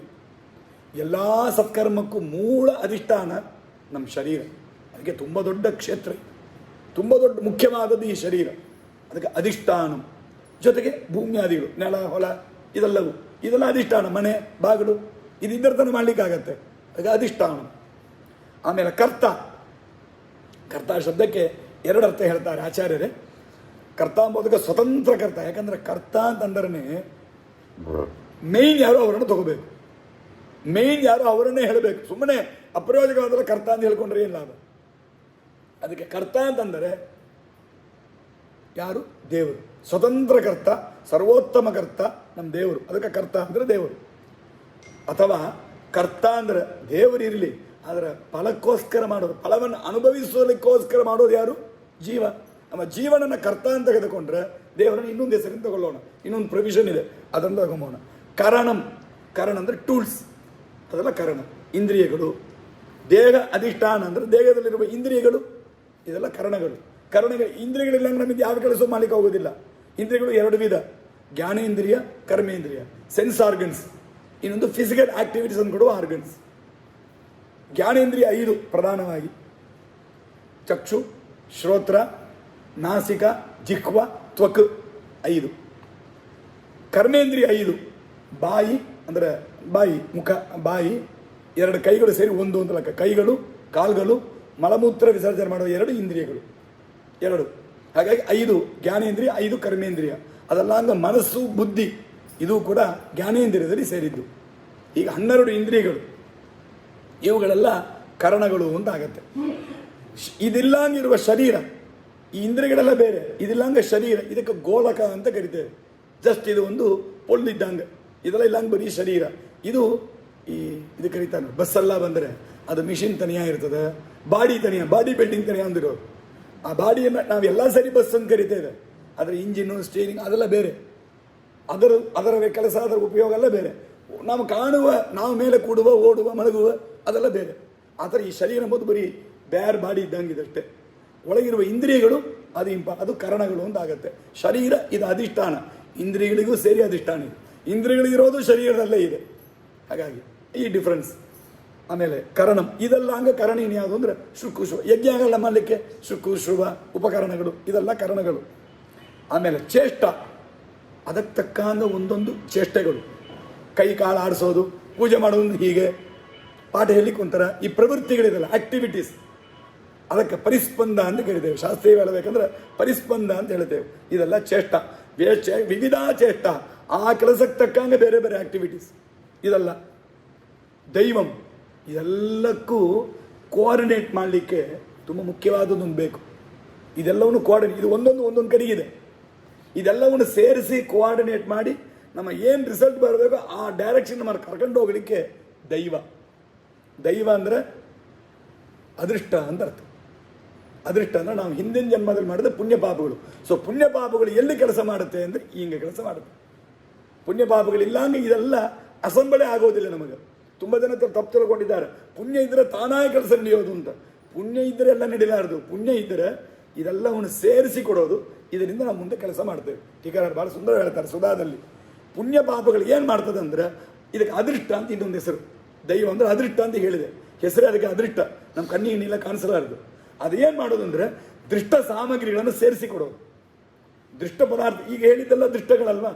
ಅಧಿಷ್ಠಾನ, ಕರ್ತ, ಕರಣ, ಚೇಷ್ಟ, ಅದೆಲ್ಲ ದೃಷ್ಟ ಪದಾರ್ಥ. ನಾವು ಈಗ ರಿಯಲಿ ಫೀಲ್ ಮಾಡ್ಬೋದು, ಅದು ನೋಡ್ಬೋದು, ಮುಟ್ಟಬಹುದು, ನೋಡ್ಬೋದು, ಸಮಥಿಂಗ್ ಅಂಥದೆಲ್ಲ ಸೇರಿಸಿ ಕೊಡೋದು ದೈವ, ಅದೃಷ್ಟ. ಇದೆಲ್ಲ ಕೂಡಿಸಿ ಕೊಡ್ತದೆ. ನಾನು ಪುಣ್ಯ ಮಾಡಿದ್ದೆ ಅಂದರೆ ಪರೀಕ್ಷೆಗೆ ಅದೃಷ್ಟ ಇದ್ದರೆ ಪರೀಕ್ಷೆ ಪಾಸ್ ಮಾಡ್ತಾರೆ. ಅದೃಷ್ಟ ಇದ್ದದಕ್ಕೆ ಮಾತ್ರ ಪರೀಕ್ಷೆ ಪಾಸ್ ಆಗಲಾರದು. ನಾನು ಅದೃಷ್ಟ ಇದ್ದರೆ ಏನಾಗೋದು, ನಾನು ಅದೃಷ್ಟ ಹ್ಯಾಂಗೆ ಕೆಲಸ ಮಾಡೋದು ಅಂದರೆ ನಾನು ಏನು ಓದಿದ್ದೇನೋ ಆ ಕ್ವಶನ್ಸೇ ಬಂದಿರೋದು. ನಾನು ಏನು ಓದಿದ್ದೇನೋ ಅದನ್ನು ಚೆನ್ನಾಗಿ ಬರೀಲಿಕ್ಕೆ ಬರೋದು. ನಾನೇನು ಚೆನ್ನಾಗಿ ಬರೆದಿದ್ದೇನೋ ಅದನ್ನು ಸರಿಯಾಗಿ ಅರ್ಥ ಮಾಡಿಕೊಂಡು ವ್ಯಾಲ್ಯೂಯೇಷನ್ ಮಾಡುವ, ಒಳ್ಳೆ ಸಂತೋಷದಿಂದ ಒಳ್ಳೆ ಏನೋ ಪ್ಲಸಂಟ್ ಮೂಡಲ್ಲಿ ಇದ್ದಿರುವ ಅವ ಚೆನ್ನಾಗಿ ಅದನ್ನು ವ್ಯಾಲ್ಯೂಯೇಷನ್ ಮಾಡಿರುವ. ಈ ನನ್ನ ಅದೃಷ್ಟ ಹಿಂಗೆಲ್ಲ ಅದನ್ನು ಕೆಲಸ ಮಾಡೋದೇ ಹೊರತು ನಾನು ಅದೃಷ್ಟ ನೇರ ಹಾಕೋದು, ನಾನು ಬ್ಲ್ಯಾಂಕ್ ಪೇಪರನ್ನು ಕೊಟ್ಟರೆ 100/100 ಕೊಡಲಾರದು. ಅದೃಷ್ಟ ಹಂಗೆ ಕೆಲಸ ಮಾಡಲಾರದು. ಅದೃಷ್ಟ ಹೀಗೆ ಕೆಲಸ ಮಾಡೋದು. ಅದಕ್ಕೆ ಇದು ದೈವ, ಇದು ಒಂದರ್ಥ. ಇನ್ನೊಂದು ಕರ್ತ ಎಂಬ ಶಬ್ದಕ್ಕೆ ನಾವು ದೇವರು ಅಂತ ಅರ್ಥ, ಅದು ಜೀವ ಅಂತ ಅರ್ಥ ಮಾಡಿದರೆ, ಪರಾಧೀನ ಕರ್ತ ಜೀವ ಅಂತ ಅರ್ಥ ಮಾಡಿದರೆ ದೈವ ಅಂದರೆ ದೇವರು ಅಂತ ಆಗಿಬಿಡುದು. ಅವಾಗ ದೇವರು ಅದೃಷ್ಟದ ಪ್ರೇರಕರಾಗಿ ದೇವರು ಅಂತ ಹಿಂಗೆ ಅರ್ಥ ಆಗಿ ಇದು 5 ಕೂಡ ನಾವು ಮಾಡುವ ಪ್ರತಿಯೊಂದು ಕಾರ್ಯಗಳಿಗೂ ಇದು 5 ಮುಖ್ಯ ಫ್ಯಾಕ್ಟರ್ ಆಗಿದೆ. ಒಬ್ಬೊಬ್ಬರು ಮಾಡುವ ಎಲ್ಲ ವಿಧವಾದ ಕೆಲಸಕ್ಕೂ ಇದು 5 ಕೂಡ ಜೊತೆಗೆ ಸೇರಿ, ಇದು 5ರ ಕಾಂಬಿನೇಷನ್ ಇದ್ದರೆ ಮಾತ್ರ ನಾವು ಯಾವುದೇ ಕರ್ಮವನ್ನು ಮಾಡಲಿಕ್ಕಾಗತ್ತೆ. ಇದರ ಇಂಪಾರ್ಟೆನ್ಸ್ ಏನು, ಇದು ಹ್ಯಾಂಗ ಇದರ ರೋಲ್ ಏನು, ಇದರಿಂದ ಆಗುವ ಫಲ ಏನು, ಇದನ್ನು ಮುಂದೆ ನಾಳೆ ಹೇಳೋ. ಈ ಕೃಷ್ಣ ಅರ್ಪಣಿಸ್ತಾರೆ.